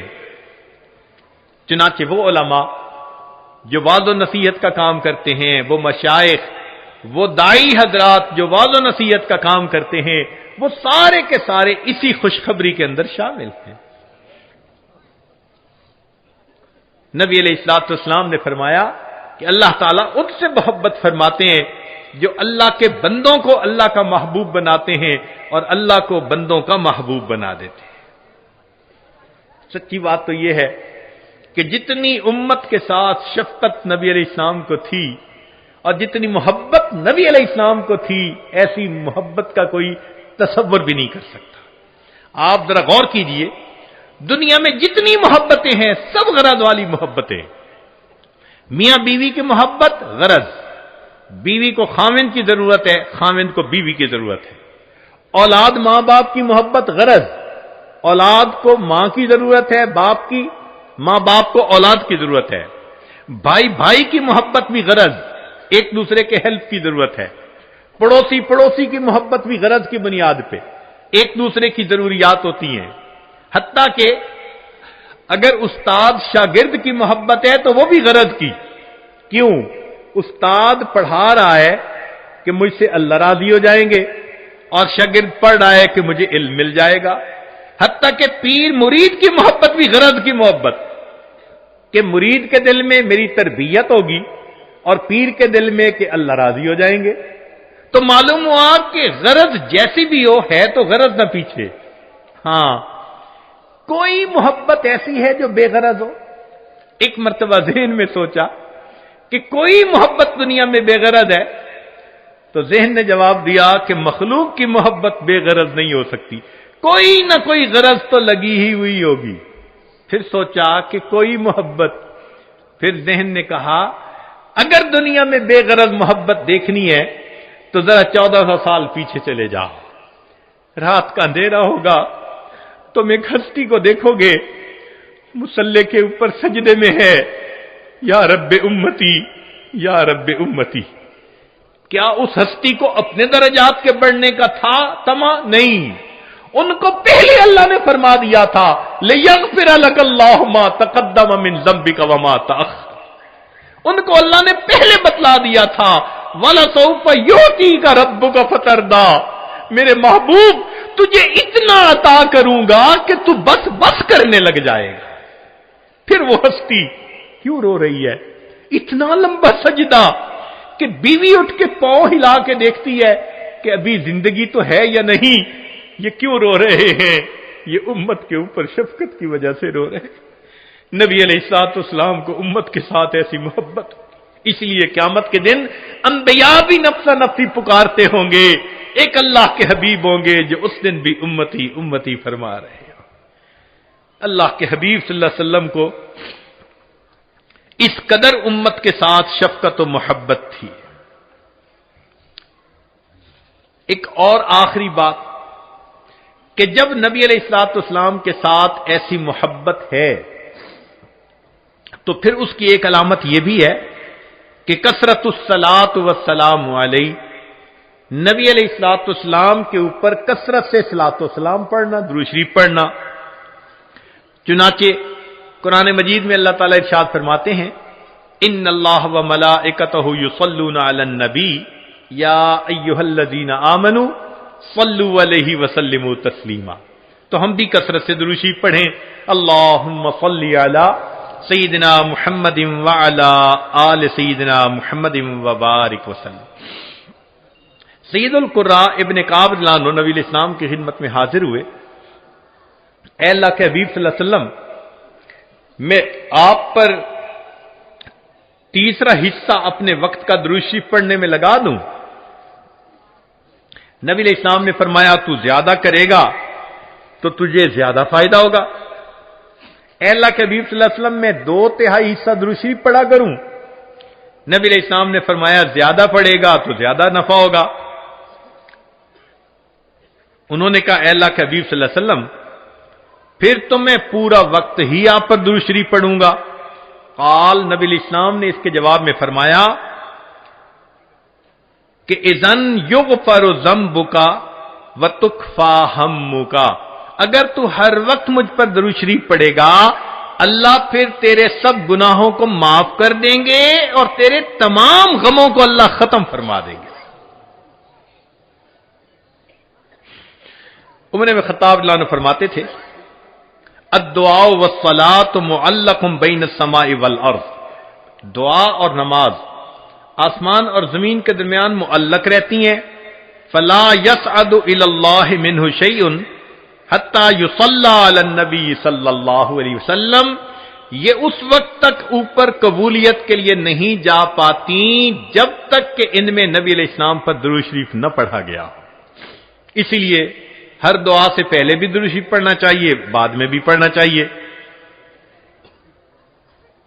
نبی علیہ الصلوۃ والسلام نے ارشاد فرمایا الدعاء بین الصلاتین لا یرد، کہ دو درود شریف کے درمیان جو دعا مانگی جاتی ہے اس دعا کو رد نہیں کیا جاتا. ایک حدیث مبارکہ میں نبی علیہ السلام نے فرمایا من صلی علی فی کتاب لم تزل الملائکۃ تستغفر له ما دام اسمی فی ذلک الکتاب.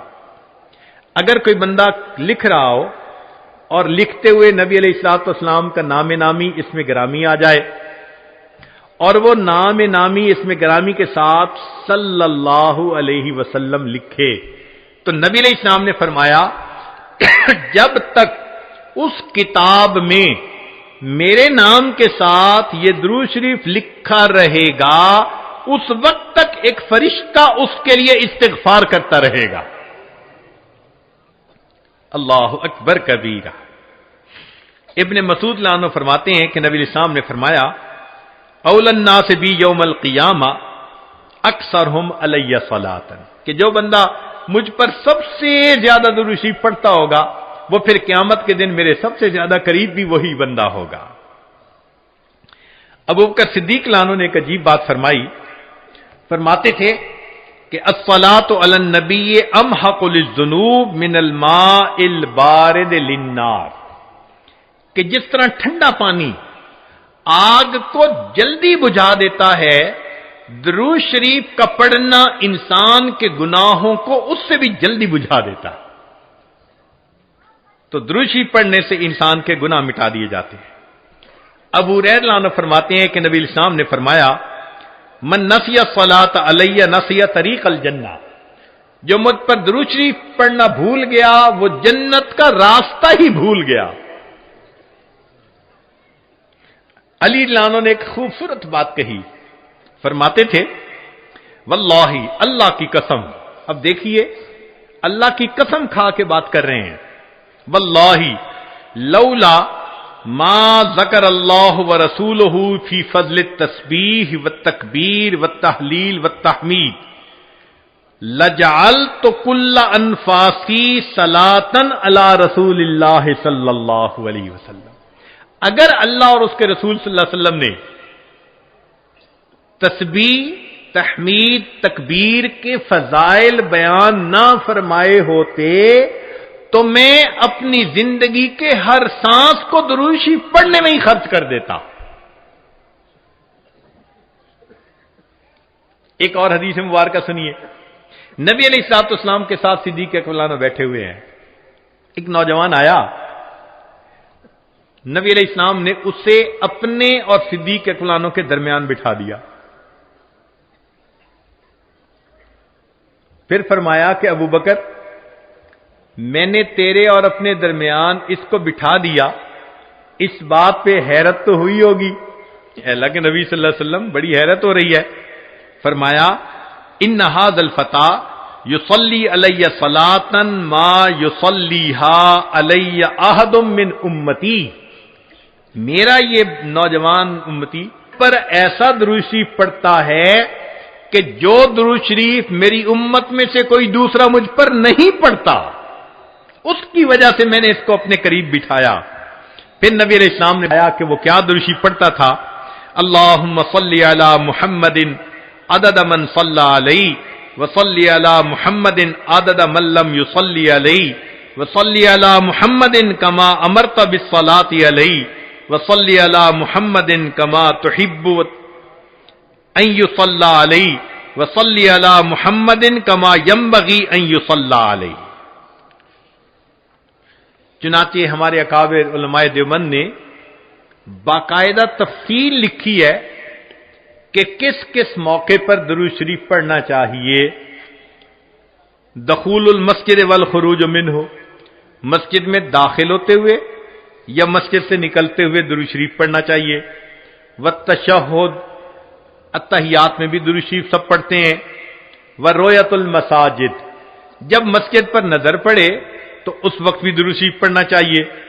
دخول الاسواق، بازار میں داخل ہوتے ہوئے درود شریف پڑھے، دخول البیت والخروج منہ، گھر میں داخل ہوتے ہوئے گھر سے نکلتے ہوئے بھی درود شریف پڑھنا چاہیے، نسیان الحاجہ، اگر بندہ کوئی بات بھول جائے، چیز رکھ کے بھول جائے، بات بھول جائے، اس وقت بھی نبی علیہ السلام پر درود شریف پڑھنا چاہیے، وقت الفقر، تنگ دستی کے وقت میں بھی درود شریف پڑھے، فی البدایت فی العلم، اور جب کتاب پڑھنے بیٹھے اس وقت بھی درود شریف پڑھے، فی البدایت فی الخطب، جب خطبہ دینا ہو، بیان کرنا ہو تو بھی درود شریف پڑھے، والانتہاء من مجالس العلم، جب علم کی مجلس کا اختتام ہو تو بھی درود شریف پڑھے، فی لقاء الاخوان، دو مسلمان بھائی آپس میں ملیں تو بھی درود شریف پڑھیں، فی موادعتہم و مفارقتہم، پھر مدارستاً حدیث نبوی، نبی علیہ السلام کی حدیث مبارکہ جو پڑھائی جائے تو اس وقت بھی درود شریف پڑھیں، عند تذکرتہ صلی اللہ علیہ وسلم، نبی علیہ السلام کا جب تذکرہ ہو تو درود شریف پڑھے، عند ذکر اصحابہ، حتیٰ کہ نبی علیہ السلام کے صحابہ کا تذکرہ ہو اس وقت بھی درود شریف پڑھے، عند ذکر شیء من معاصرہ، نبی علیہ السلام سے نسبت رکھنے والی کوئی یادگار چیز کا تذکرہ ہو تو اس وقت بھی درود شریف پڑھے، عند دخول المدینہ، مدینہ طیبہ میں داخل ہوتے بھی پڑھے، اور عند المرور علی قبرہ صلی اللہ علیہ وسلم، جب نبی علیہ السلام کے سامنے حاضر ہو مواجہ شریف پر تو اس وقت بھی درود شریف پڑھے۔ درود شریف کے فوائد کیا ہیں؟ کچھ دیر یہ بھی ذرا سن لیجئے۔ فرمایا انہا سبب لہدایت المصلی وحیات قلبہ، درود شریف کے پڑھنے سے دل زندہ ہوتا ہے اور پڑھنے والے کو اللہ ہدایت کے اوپر رکھتے ہیں۔ انہا سبب لزیادت محبت رسول اللہ صلی اللہ علیہ وسلم، درود شریف کے زیادہ پڑھنے سے نبی علیہ الصلوۃ والسلام کے ساتھ زیادہ محبت بڑھ جاتی ہے۔ انہا سبب لزیادت محبت العبد لرسول اللہ صلی اللہ علیہ وسلم، جو درود شریف زیادہ پڑھتا ہے اس بندے کی محبت نبی علیہ السلام کے قلب مبارک میں بھی زیادہ ہو جاتی ہے۔ انہا سبب قرب العبد من ربہ یوم القیامہ، درود شریف کا زیادہ پڑھنا قیامت کے دن اللہ رب العزت کے قرب کا سبب بنتا ہے۔ انہا اداء لشیء من حقہ صلی اللہ علیہ وسلم، نبی علیہ الصلوۃ والسلام کے جو احسانات ہیں، درود شریف کا زیادہ پڑھنا گویا ان احسانات کا بدلہ چکانے والی بات ہے۔ انہا سبب کفایت اللہ عبدہ ما اہمہ، جو پریشانیاں ہوتی ہیں درود شریف کے صدقے اللہ رب العزت ان پریشانیوں کو ختم کر دیتے ہیں۔ انہا سبب اجابت الدعاء، دعا کی قبولیت کا یہ سبب ہوتا ہے۔ انہا سبب زکوٰۃ و طہارت للمصلی، جو درود شریف پڑھنے والا ہے اس کا دل اس سے صاف ہوتا ہے، اس کا نفس پاک ہوتا ہے، اور ایسے آدمی کو حدیث میں پاک میں فرمایا کہ جو درود شریف زیادہ پڑھتا ہے وہ بخیل نہیں ہوتا، پھر جو درود شریف زیادہ پڑھتا ہے وہ قیامت کے دن کی حسرت سے بچ جاتا ہے، اور جو درود شریف زیادہ پڑھتا ہے ملائے اعلیٰ میں اس بندے کی تعریفیں بہت ہوتی ہیں، اور اس کے عمر میں اس کے وقت میں اللہ برکتیں عطا فرما دیتے ہیں۔ اور انہا سبب لتثبیت قدم العبد علی الصراط، جو بندہ درود شریف زیادہ پڑھتا ہے قیامت کے دن پل صراط سے گزرتے ہوئے اس کے پاؤں اتنے مضبوط ہوں گے، درود شریف زیادہ پڑھا ہوگا۔ اور ایک اور بات، انہا سبب لثقل کفۃ المیزان، کہ یہ درود شریف میزان کے پلڑے کے بھاری ہونے کا سبب بن جائے گا۔ اب اس بارے میں ایک حدیث مبارکہ ہے، وہ ذرا سن لیجئے کہ درود شریف کا قیامت کے دن کیا سبحان اللہ کیا شان ہوگی۔ ایک حدیث مبارکہ علامہ جلال الدین سیوطی رحمۃ اللہ علیہ نے التذکرہ میں اس کو ذکر کیا ہے، اور ابن ابی دنیا اور نمیری نے اس کو الاعلام کتاب میں ذکر کیا ہے. فرماتے ہیں کہ عبداللہ لانو ایک صحابی اس کے راوی ہیں کہ نبی علیہ السلام نے ارشاد فرمایا ان لآدم علیہ السلام من اللہ عز وجل موقفا فی فسح من العرش. قیامت کے دن آدم علیہ السلام کو اللہ تعالیٰ عرش کے سامنے ایک ایسی جگہ عطا فرمائیں گے علیہ ثوبان اخضران، ان پر دو سبز کپڑے ہوں گے، یعنی سمجھیں تہبند بھی سبز اور کرتا بھی سبز. کأنہ نخلۃ سحوق، جیسے شاخیں کٹی ہو نا تو سیدھا کھجور کا درخت ہوتا ہے، اس طرح آدم علیہ السلام کا اونچا لمبا قد مبارک ہوگا. ینظر الی من ینطلق بہ من والدہ الی الجنہ ومن ینطلق بہ الی النار. اونچے قد کی وجہ سے آدم علیہ السلام دیکھ رہے ہوں گے کہ ان کی اولاد میں سے کس کو جنت لے جایا جا رہا ہے اور کس کو جہنم لے جایا جا رہا ہے. فبین آدم علی ذلک، آدم علیہ السلام اس حال میں ہوں گے اذ نظر الی رجل من امت محمد صلی اللہ علیہ وسلم، کہ وہ نبی علیہ السلام کی امت میں سے ایک بندے کو دیکھیں گے ینطلق بہ الی النار، کہ اس کو فرشتے گھسیٹ کر جہنم کی طرف لے کے جا رہے ہوں گے.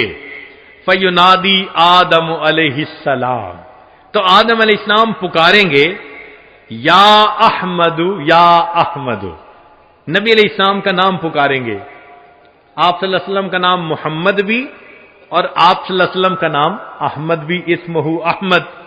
تو آدم علیہ السلام نبی علیہ السلام کا نام پکاریں گے یا احمد یا احمد.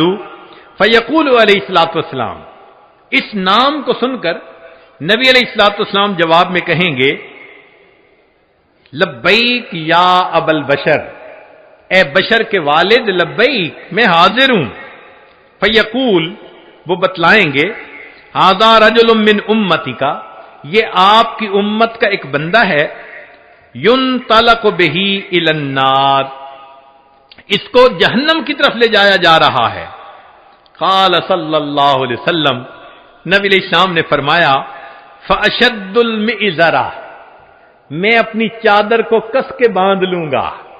یہ عربوں میں ایک مقولہ تھا، جب انہیں کسی اہم کام کے لیے اٹھنا ہوتا تھا نا تو کہتے تھے جی ذرا چادر کو کس کے باندھو چلو. تو نبی علیہ السلام فرماتے ہیں میں اپنی چادر کو کس کے باندھ لوں گا. وَأَسْرَعُ فِي أَثَرِ الْمَلَائِكَةِ، اور میں تیزی سے چلوں گا ان فرشتوں کے پیچھے جو میرے امتی کو جہنم لے کے جا رہے ہوں گے. فَأَقُولُ، اور میں یہ کہوں گا یا رسول ربی، اے میرے رب کے نمائندو، کفو، رک جاؤ. فیقولون، وہ آگے سے جواب دیں گے نحن الغلاظ الشداد، ہم بڑے قوی اور سخت گیر ہیں. لا نعصی اللہ تعالی ما امرنا، جو اللہ حکم دیتا ہے ہم اس کی نافرمانی نہیں کرتے. ونفعل ما نؤمر، اور ہم وہ کرتے ہیں جس کا ہمیں حکم ملتا ہے. فَإِذَا آیَسَ النَّبِيُّ صلی اللہ علیہ وسلم، جب اللہ کے نبی صلی اللہ علیہ وسلم ان سے مایوس ہو جائیں گے کہ میرے کہنے کے باوجود یہ فرشتے جا رہے ہیں لے کے جہنم کی طرف، رک نہیں رہے، تو نبی علیہ السلام فرماتے ہیں قبض علی لحیتہ بیدہ الیسری واستقبل العرش بوجہہ، نبی علیہ السلام اپنے بائیں ہاتھ سے اپنی ریش مبارک کو پکڑیں گے اور اپنے چہرے انور کو آسمان کی طرف کر کے دیکھیں گے، عرش کی طرف کر کے دیکھیں گے. عربوں میں یہ ایک طریقہ تھا کہ جب کسی سے معافی مانگنی ہوتی، منانا ہوتا، تو عاجزی کا طریقہ تھا کہ داڑھی پہ ہاتھ رکھ کے بڑی لجاجت کے ساتھ اس کی طرف محبت سے دیکھتے تھے، فریاد کرتے تھے بھئی ہم پہ رحم کھا لو.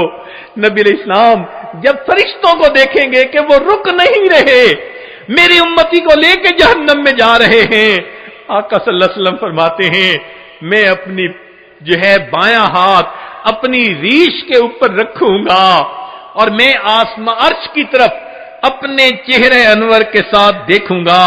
پھر نبی علیہ السلام فیقول فرمائیں گے یا ربی قد وعدتنی اللہ تخزینی فی امتی، اے اللہ آپ نے وعدہ نہیں فرمایا تھا میری امت کے معاملے میں آپ مجھے رسوا نہیں فرمائیں گے۔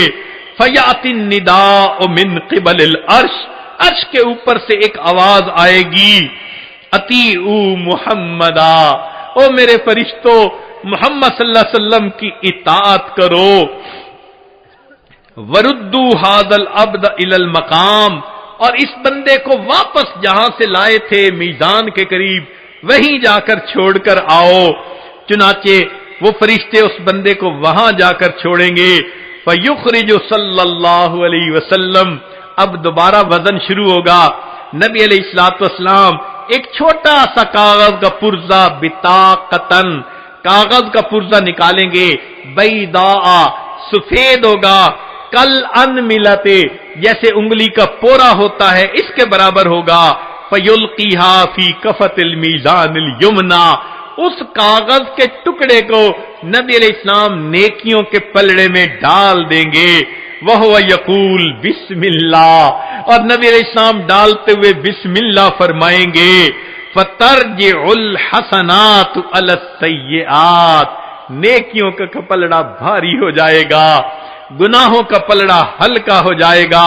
فینادی المنادی، ندا دے گا وہ ندا دینے والا، سوئدہ و سوئدہ جدہ، یہ بندہ اس کے اجداد سعید بن گئے، اس کی نیکیاں زیادہ ہو گئیں، وثقلت موازینہ، انطلقوا بہ الی الجنہ، اب اس کو جنت لے کر جاؤ۔ فیقول یا رسول ربی، جب جنت لے جانے لگیں گے تب وہ بندہ کہے گا اے میرے رب کے نمائندوں فرشتوں، کیفو ذرا رک جاؤ، حتی اسأل ھذا العبد الکریم علی ربہ، حتیٰ کہ میں اس کریم بندے سے ذرا معلوم تو کر لوں۔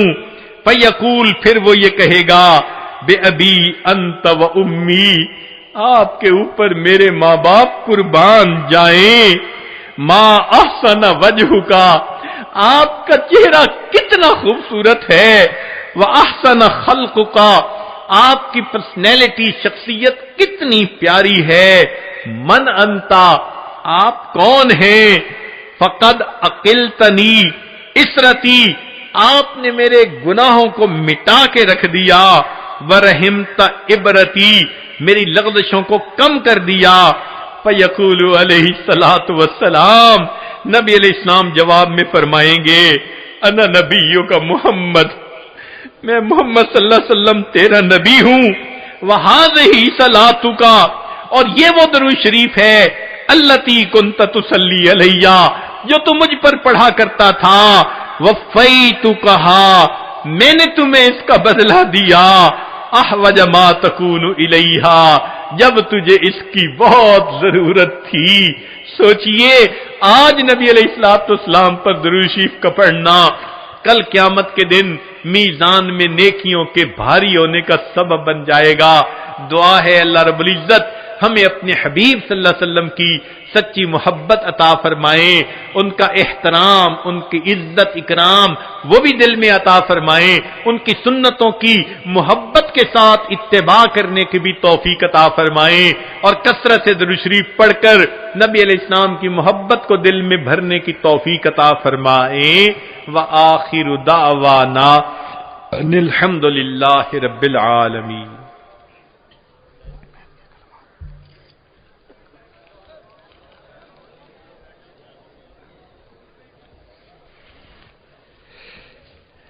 بہت سارے احباب نے کل بھی پیغام بھجوائے، زبانی بھی کہا، ابھی پھر چٹ بھیجی ہے کہ وہ بیعت کرنا چاہتے ہیں، تو دل میں یہ نیت کر لیجئے کہ ہم اپنی زندگی کے پچھلے تمام گناہوں سے سچی پکی توبہ کر رہے ہیں، آئندہ نیکوکاری پرہیزگاری کی زندگی گزارنے کا دل میں ارادہ کر رہے ہیں۔ جیسی نیت ہوتی ہے ویسی مراد مل جاتی ہے، تو نیت کیجئے کہ اللہ مجھے آئندہ سچی اور سچی زندگی گزارنے کی توفیق عطا فرما۔ الحمد للہ وکفا وسلام علی عبادہ الذین اصطفیٰ اما بعد۔ جو احباب بیعت کرنا چاہتے ہیں یہ کلمات سچے دل کے ساتھ پیچھے پیچھے پڑھتے جائیے۔ بسم اللہ الرحمن الرحیم، لا الہ الا اللہ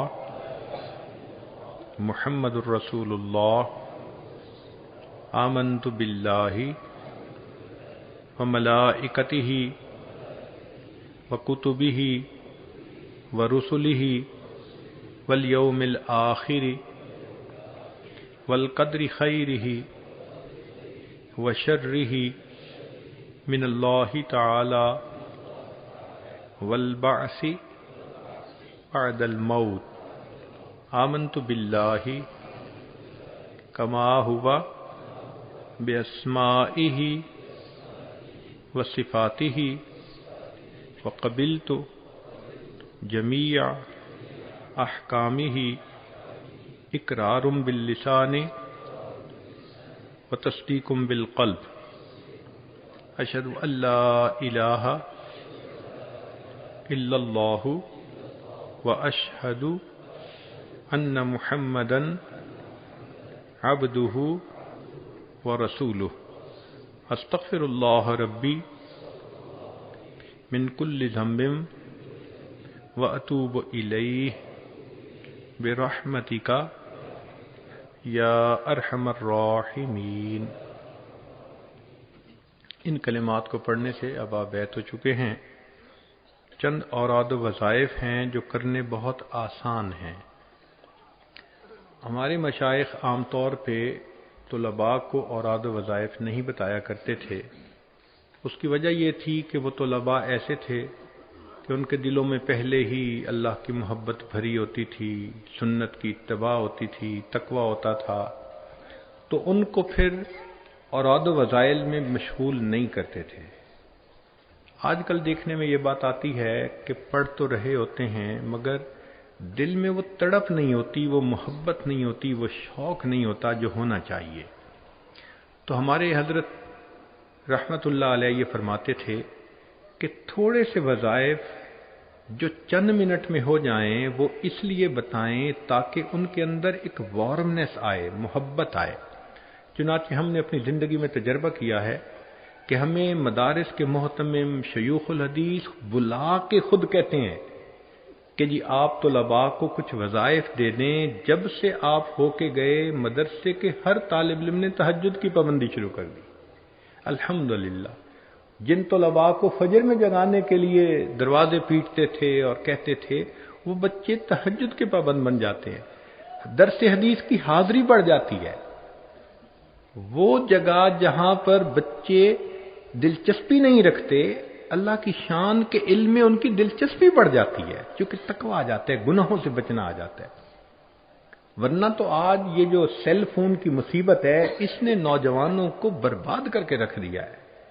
تو اس مصیبت سے بچنے کے لیے اتنے تھوڑے سے وظائف کہ جو وہ چند منٹوں میں کر لیں، ان کی تعلیم پہ بھی اثر نہ ہو اور ان کے دل میں محبت بھی بڑھے۔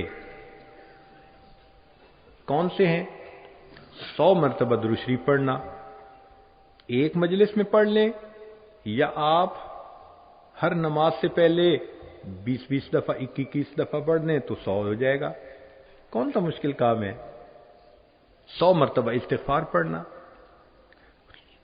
قرآن مجید کی روزانہ تلاوت کرنا، یہ تینوں کام وہ ہیں جو اکثر طالب علم پہلے ہی کرتے ہیں۔ 2 کام اور ہیں، ایک چلتے پھرتے ہر وقت اللہ کی طرف توجہ رکھنا، اس کو کہتے ہیں انابت اللہ، رجوع اللہ، اسی کا نام ہے ذکر اللہ، کہ اللہ کی طرف دھیان رہے، قلب منیب اللہ کو بہت پسند ہے۔ اور ایک کام کہ 10 منٹ کے لیے ذکر قلبی صبح اور شام۔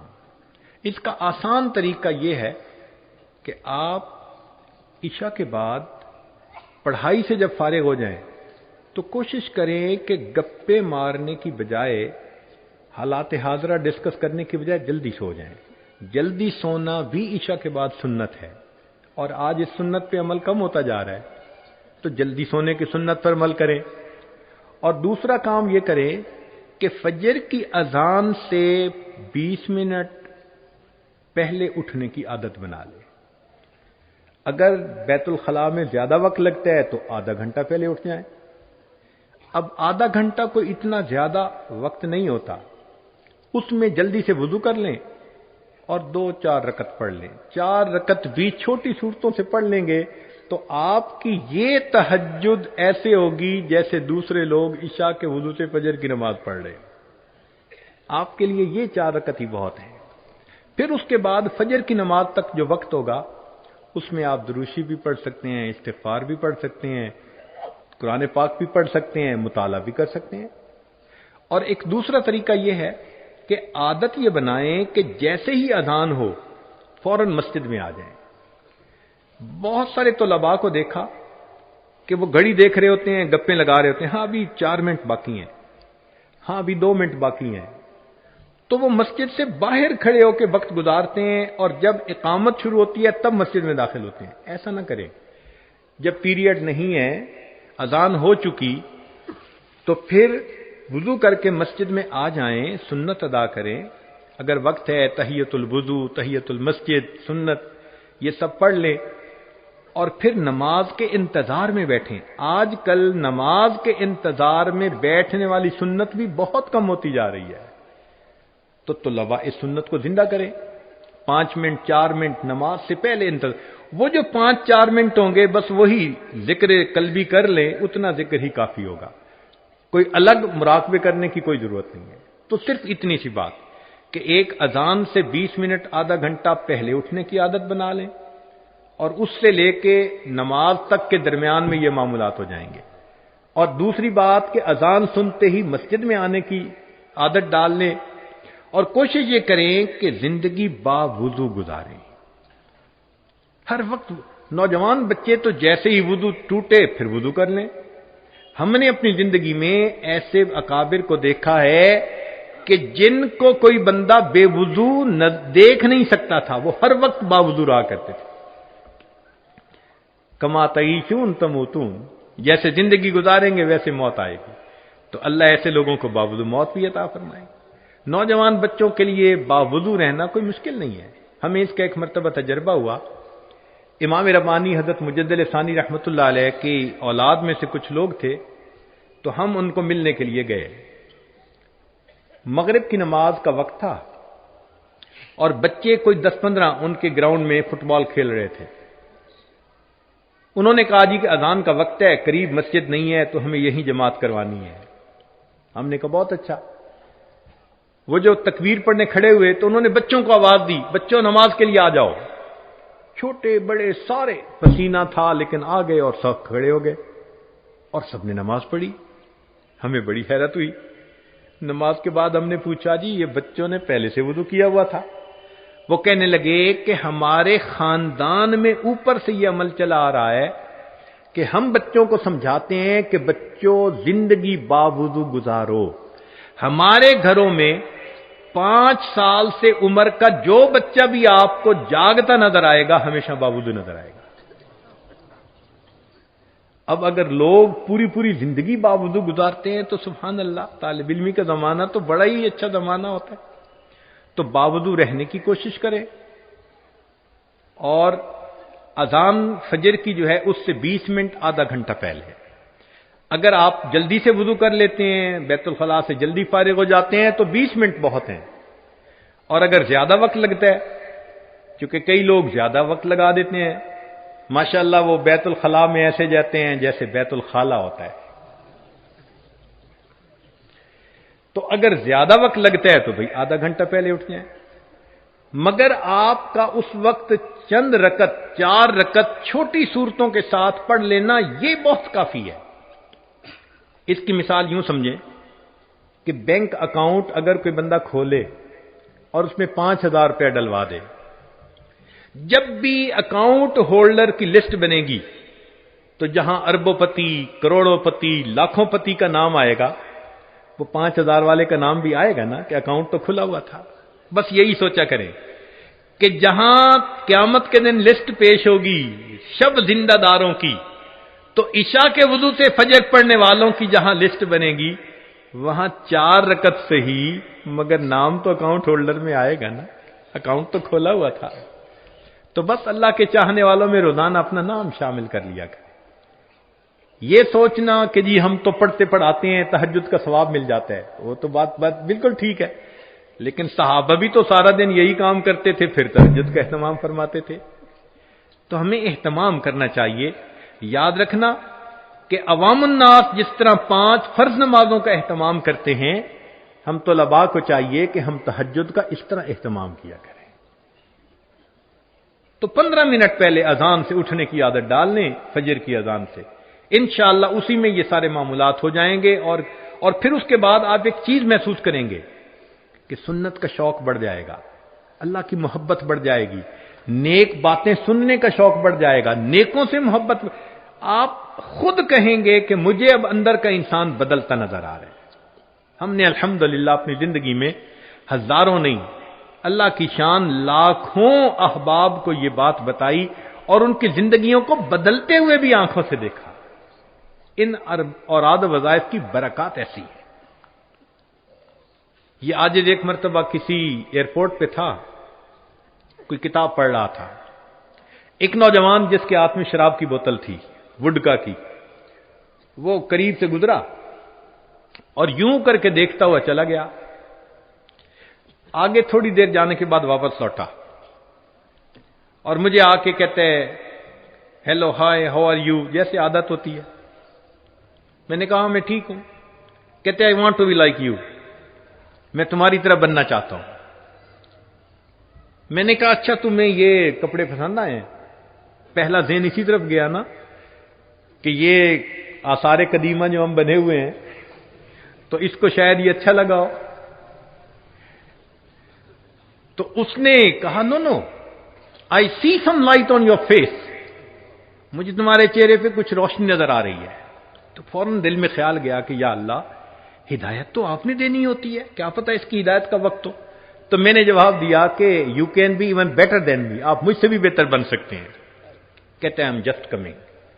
سامنے ایک واش روم تھا، وہ گیا اور وہ شراب کی بوتل میں نے دیکھا اس کو، اس نے یوں جا کے نا ٹریش کین میں پھینکی اور وہاں جا کے کلی کی اور اپنا چہرہ صاف کیا اور فریش ہو کے آ گیا. جب آ کے بیٹھا تو کہتا ہے کہ let me introduce my self, میں اپنا تعارف کروانا چاہتا ہوں. تعارف اس نے کروایا کہ میں نے جاپان سے کمپیوٹر کے اندر MS سی کی ہوئی ہے اور اس وقت ایک کمپیوٹر کی کمپنی کا میں مینیجر ہوں، میری اتنی زیادہ تنخواہ ہے اور میری زندگی ایسی ہے کہ I eat everything, I do everything. میں ہر چیز کھاتا ہوں اور ہر کام کرتا ہوں.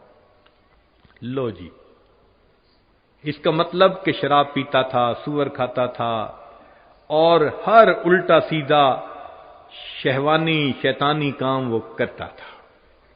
یہ اس نے اپنا حدود اربہ بتایا. پھر مجھے کہتے ہیں کہ جی میں کیسے بچ سکتا ہوں گناہ سے؟ اس لیے کہ میں نوجوان ہوں اور اس ماحول میں ہر دن کوئی نہ کوئی مجھے دعوت گناہ عورت دیتی ہے اور میں اس کے ساتھ وقت گزارتا ہوں. تو میں نے کہا کہ بھئی آپ نہیں بچ سکتے، اللہ تو بچا سکتا ہے نا. کہتے ہیں ہاں. میں نے کہا چلیں. یہی اس کو توبہ کے کلمات پڑھائے اور یہی اوراد و وظائف بتا دیے. یہ عاجز آ گیا. تقریباً 3 مہینے کے بعد اس نے خط لکھا. اس خط میں اس نے 2 باتیں خاص لکھی. پہلی بات لکھی 5 نمازیں تو پڑھتا ہی ہوں، کبھی کبھی مجھے تہجد بھی مل جاتی ہے. یہ پہلی بات لکھی. اور دوسری بات اس نے لکھی کہ میں اس بات پہ حیران ہوں کہ گناہوں کے سمندر میں رہتے ہوئے میں گناہوں سے بچا ہوا کیسے. اللہ اکبر. اس خط کو پڑھ کے یاد آیا ہمارے حضرت فرماتے تھے ہمارے بڑوں کی دعائیں ہمارے گرد پہرا دیا کرتی ہیں. واقعی بات ایسی ہوتی ہے. تو اللہ تعالیٰ یوں حفاظت فرما دیتے ہیں. تو آپ ان اعمال کو کریں اور اس کی برکت دیکھیں. اور زمانے طالب علمی میں یہ اسباق زیادہ نہیں ہوں گے، بس یہی رہتے ہیں، اتنے ہی رہتے ہیں، چاہے عربی کا طالب علم دوم کا ہو یا دور حدیث کا، بس یہی. طالب علم کو گرم رکھنے کے لیے اتنے اوراد کافی. اس کی مثال یوں سمجھیں، بوفے سسٹم کا کھانا ہوتا ہے نا، تو بڑے بڑے ٹرے میں کھانا ہوتا ہے، نیچے انہوں نے چراغ جلایا ہوتا ہے. وہ آگ نہیں ہوتی، وہ سٹوو نہیں ہوتا، ایک چراغ جل رہا ہوتا ہے لیکن کھانے کو گرم رکھتا ہے. تو یہ اوراد و وظائف بھی وارم رکھنے کے لیے ہے کہ اتنا وارم رہے کہ انسان کو نماز کا اہتمام، سنت کا اہتمام، اعمال کی فکر رہے، اور جیسے ہمارے اکابر تھے ویسے بننے کا شوق دل میں رہے. یہ اوراد و وظائف فقط اس کام کے لیے ہیں. اللہ تعالی ہمیں اپنے مقبول بندوں میں شامل فرمائے. دعا سے پہلے چند منٹ کے لیے آپ حضرات رجوع اللہ کی کیفیت میں بیٹھ جائیں. وَاذْكُرْ رَبَّكَ فِي نَفْسِكَ، ذکر کر اپنے رب کا اپنے نفس میں، اپنے دل میں. ای فی قلبک، تھوڑی دیر کے لیے دلوں میں اللہ کو یاد کر لیجئے.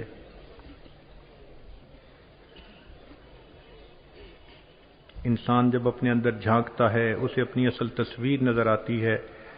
اپنے من کے دریچے کو کھولیے، اپنی اصل تصویر کو دیکھیے.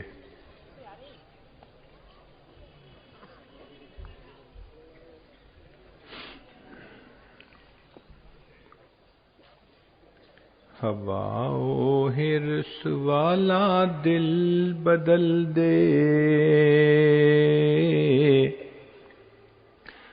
میرا غفلت میں ڈوبا دل بدل دے.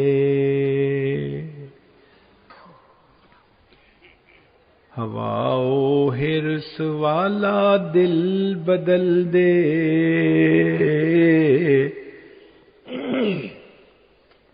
میرا غفلت میں ڈوبا دل بدل دے. بدل دے دل کی دنیا، دل بدل دے،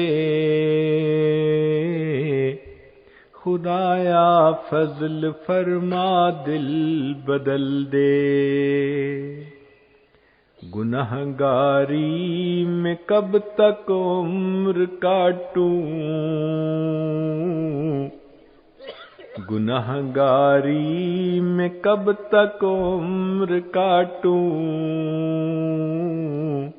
بدل دے میرا رستہ دل بدل دے. سنوں میں نام تیرا دھڑکنوں میں، مزہ آ جائے مولا دل بدل دے. ہٹا لوں آنکھ اپنی ماں سوا سے، ہٹا لوں آنکھ اپنی ماں سوا سے،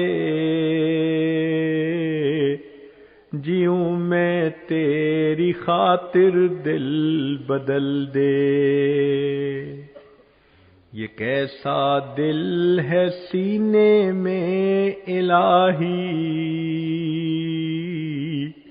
جو زندہ بھی ہے مردہ دل بدل دے. پڑا ہوں تیرے در پر دل شکستہ، رہوں کیوں دل شکستہ دل بدل دے. تیرا ہو جاؤں اتنی آرزو ہے، بس اتنی ہے تمنا دل بدل دے. میری فریاد سن لے میرے مولا، بنا لے اپنا بندہ دل بدل دے. گنہگاری میں کب تک عمر کاٹوں، بدل دے میرا رستہ دل بدل دے.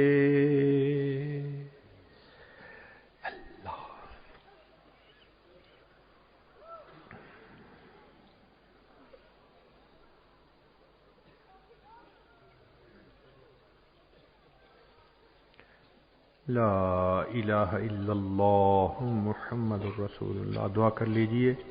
سبحان ربی العلی الوہاب اللہم صلی علی سیدنا محمد وعلی آل سیدنا محمد وبارک وسلم۔ اے کریم آقا، ہم آپ کے عاجز مسکین بندے ہیں، ہمارے گناہوں کو معاف فرما، خطاؤں سے درگزر فرما، عیبوں کی پردہ پوشی فرما۔ اللہ ہماری نگاہوں کو پاک فرما، دلوں کو صاف فرما، سینوں کو اپنی محبت سے لبریز فرما، اپنے عشق کی آتش ہمارے سینوں میں پیدا فرما، ہمارے انگ انگ سے اپنے ذکر کو جاری فرما، روئیں روئیں سے اپنے ذکر کو جاری فرما، ہڈی ہڈی بوٹی بوٹی میں اپنی محبت پیدا فرما۔ اللہ ہمیں نماز کی حضوری نصیب فرما، سجدے کا سرور نصیب فرما، قرآن پاک پڑھنے کا لطف نصیب فرما، رات کے آخری پہر کے مناجات کی لذت نصیب فرما، ایمان حقیقی کی حلاوت نصیب فرما۔ اے کریم آقا، درگزر کا معاملہ فرما۔ اے رب کریم، ہمارے ظاہر کو اپنے حبیب صلی اللہ علیہ وسلم کی سنتوں سے سجا، ہمارے من کو اپنی معرفت سے منور فرما۔ اللہ، جو گناہ ہم نے دن میں کیے معاف فرما، راتوں میں کیے معاف فرما، جو محفل میں کیے معاف فرما، جو تنہائیوں میں کیے معاف فرما۔ اللہ، جو ارادے سے کیے وہ بھی معاف فرما، جو بنا ارادے کے ہوئے وہ بھی معاف فرما۔ اللہ، جو گناہ ہمیں یاد ہیں وہ بھی معاف فرما، جو کر کے بھول گئے وہ گناہ بھی معاف فرما۔ معصیت کی ذلت سے محفوظ فرما۔ اللہ، ہمیں طاعات کی عزت نصیب فرما، تقوی و طہارت کی زندگی نصیب فرما۔ اے اللہ، سنت کے ساتھ دلی محبت نصیب فرما۔ اے اللہ، آقا صلی اللہ علیہ وسلم کی محبت سے دلوں کو لبریز فرما۔ میرے مولا، ہم دنیا میں ایسے وقت میں آئے، پیدا ہوئے کہ آپ کے پیارے حبیب صلی اللہ علیہ وسلم پردہ فرما چکے۔ اے اللہ، جب قرآن پاک پڑھتے ہیں اور آیت سامنے آتی ہے کہ قیامت کے دن کچھ لوگوں کو اندھا کھڑا کر دیا جائے گا، اللہ، ڈر لگتا ہے اگر آپ نے اندھا کھڑا کر دیا، اللہ، ہم محروم ہو جائیں گے۔ دوہری محرومی سے بچا لینا۔ اگر یہاں دیدار نہیں کر سکے، آخرت میں تو دیدار عطا فرما دینا، آخرت میں تو ان کے قدموں میں جگہ عطا فرمانا۔ بڑا دل چاہتا ہے اس چہرے کو دیکھیں جسے آپ نے والضحیٰ کہا، ان زلفوں کو دیکھیں جسے آپ نے واللیل کہا۔ میرے مولا، ہمیں ان کا دیدار عطا فرما دینا، آخرت میں ان کو ہاتھوں حوض کوثر کا جام عطا فرما دینا۔ اللہ، جنت میں ان کے قرب میں جگہ عطا فرما دینا۔ میرے مولا، رحمت کا معاملہ فرمانا۔ اللہ، پوری زندگی اس علم کی خدمت میں ہمیں قبول فرما لیجئے، اس کا نور دلوں میں اتار دیجئے، علم نافع عطا فرما دیجئے، علم پر عمل کی توفیق عطا فرمائیے، اخلاص عطا فرما دیجئے۔ میرے مولا، اپنے اکابر کے نقش قدم پر چلنے کی توفیق عطا فرمائیے۔ رب کریم، رحمتوں کا معاملہ فرما۔ اللہ، جو بے اولاد ان کو نیک اولاد عطا فرما، جو صاحب اولاد ان کی اولادوں کو نیکوکار بنا، اولادوں کو فرما بردار بنا، ماں باپ کی آنکھوں کی ٹھنڈک بنا۔ جن گھروں میں جوان بچے بچیاں موجود ہیں، ان بچوں کے مستقبل کو روشن فرما، ماں باپ کے لیے فرض ادا کرنے آسان فرما۔ اے کریم، مہربانی کا معاملہ فرما۔ رب کریم، جو مقروض ہیں ان کے قرضے کی ادائیگی کی سبیل پیدا فرما، قرضوں سے محفوظ فرما، مرضوں سے محفوظ فرما، ذلت سے محفوظ فرما، علت سے محفوظ فرما، قلت سے محفوظ فرما۔ جن احباب نے دعاؤں کے لیے خط لکھے، پرچی لکھی، فون کیے، پیغام بھیجے، اللہ سب کے دلوں کی نیک مرادوں کو پورا فرما۔ جو احباب آج آنا چاہتے تھے، مجبوریوں کی وجہ سے نہیں آ سکے، اللہ ان کو بھی ان دعاؤں میں شامل فرما۔ اے اللہ، جو احباب موجود ہیں، ان کے جو عزیز رشتہ دار ان کو یہاں آنے کے لیے کہتے رہے، اے اللہ وہ بھی چاہتے تھے کہ آئے، نہیں آ سکے، ان کو بھی ان دعاؤں میں شامل فرما۔ اے اللہ، رحمتوں کا معاملہ فرما۔ کریم آقا، مہربانی کا معاملہ فرما۔ اللہ، ہمارے نفس کو نفس مطمئنہ بنا۔ اے کریم، آپ کے سامنے کوئی جھوٹ نہیں بول سکتا، آپ دلوں کے بھید جاننے والے ہیں۔ ہماری حالت یہی ہے، رات توبہ کرتے ہیں، دن میں توڑ بیٹھتے ہیں، صبح توبہ کرتے ہیں، شام توڑ بیٹھتے ہیں۔ اللہ، ایک قدم آگے بڑھاتے ہیں، دو قدم پیچھے ہٹ جاتے ہیں۔ اللہ، یہ شیطان بدبخت اور نفس ہماری راستے کی رکاوٹ ہے، اللہ نفس کو نفس مطمئنہ بنا دیجئے، شیطان سے حفاظت فرما دیجئے، جیسے آپ نے آسمان کو زمین پر گرنے سے روک دیا، اللہ شیطان کو ہم پہ مسلط ہونے سے روک دیجئے، میرے مولا مہربانی فرما دیجئے۔ آپ ہی نے ارشاد فرمایا ہے اچھے بروں کے ساتھ اچھا معاملہ کریں، اللہ آپ اچھے ہیں اور ہم برے ہیں، اللہ ہمارے ساتھ اچھائی کا معاملہ فرما دیجئے، رحمت کا معاملہ فرما دیجئے، رب کریم نرمی کا معاملہ فرما دیجئے، رب کریم خیر کا معاملہ فرما دیجئے۔ اگر ہمیں آپ سے دوستی کرنی نہیں آتی، اللہ آپ کو تو دوستی کرنی آتی ہے، اے مالک آپ دوستی فرما دیجئے، آپ ہمیں چن لیجئے، اے اللہ آپ مہربانی فرما دیجئے، اے اللہ اپنی محبت دلوں میں ڈال دیجئے، رب کریم مہربانی کا معاملہ فرمائیے۔ اے اللہ ماں اپنے بچے کو نجاست میں لچڑا دیکھتی ہے، وہ بچے کو پھینک تو نہیں دیتی، چھوڑ تو نہیں دیتی، سمجھتی ہے یہ تو نادان ہے، بیٹا تو میرا ہی ہے، بچے کو دھو لیتی ہے، سینے سے لگا لیتی ہے۔ اللہ ہم بھی تو نجاست کے گناہوں کی نجاست میں لچھڑے ہوئے ہیں، مگر بندے تو آپ ہی کے ہیں، اللہ ہمیں چھوڑ نہ دیجئے، نفس اور شیطان کے حوالے نہ کر دیجئے، اے کریم رحمتوں کا معاملہ فرما دیجئے، ایک رحمت کی نظر ڈال کے دھو دیجئے، اپنی رحمت کی چادر میں جگہ عطا فرما دیجئے۔ اللہ زندگی میں کبھی بھی بے سہارا نہ فرما، کبھی بھی بے آسرا نہ فرما، کبھی بھی اپنے در سے دور نہ فرما، ہمیشہ اپنی رحمتوں کی پشت پناہی نصیب فرما۔ اللہ ہمارے اکابر کی سمی یادگار کو دن دگنی رات چوگنی ترقی نصیب فرما، قیامت تک جو بچے یہاں سے پڑھیں اللہ سب کو اپنے مقرب بندوں میں شامل فرما، رب کریم مہربانی کا معاملہ فرما۔ اللہ آپ کے حبیب صلی اللہ علیہ وسلم کے سامنے ایک عورت اچانک ننگے سر آ گئی تھی تو محبوب صلی اللہ علیہ وسلم نے اپنی چادر سے اس کے سر کو ڈھانپ لیا تھا۔ اللہ آج آپ کے محبوب صلی اللہ علیہ وسلم کی امت اقوام عالم کے سامنے ننگے سر کھڑی ہے، اللہ امت کا سر ڈھانپ لیجئے، اللہ امت کا سر ڈھانپ لیجئے، اللہ امت کا سر ڈھانپ لیجئے، اللہ امت کا سر ڈھانپ لیجئے، اللہ مہربانی فرما دیجئے، ہدایت کی ہواؤں کو عام کر دیجئے۔ اللہ جو اکابر دین کا کام کر رہے ہیں ان کی جان مال عزت آبرو کی حفاظت فرمائیے، ان کا سایہ ہمارے سروں پر دراز فرمائیے۔ اللہ مدارس عربیہ کی حفاظت فرما، دعوت و تبلیغ کے کام کی حفاظت فرما، جہاں اللہ لوتی ہے ان خانقاہوں کی حفاظت فرما، اللہ ہمارے تینوں حرم کی حفاظت فرما، اللہ زندگی میں بار بار حج عمرہ کرنے کی سعادت عطا فرما۔ رب کریم وہ کتنے خوش نصیب لوگ ہوتے ہیں، احرام باندھ کے نکلتے ہیں، لبیک اللہم لبیک پڑھتے ہیں، کوئی غلاف کعبہ کو پکڑ کے دعائیں مانگتا ہے، کوئی مقام ابراہیم پہ سجدے کرتا ہے، اللہ ہمیں بھی ان میں شامل فرما لیجئے، ہمیں بھی زندگی میں یہ سعادتیں بار بار عطا فرما دیجئے۔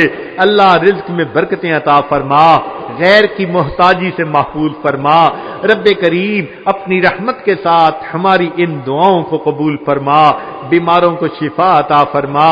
اے اللہ جو دل میں نیک مرادیں دوست احباب دور قریب سے لے کر آئے اللہ سب کے دلوں کی نیک مرادوں کو پورا فرما۔ اے اللہ اس مجمع میں اٹھنے سے پہلے ہم سب کے گناہوں کو معاف فرما، میرے مولا سب کے گناہوں کو معاف فرما۔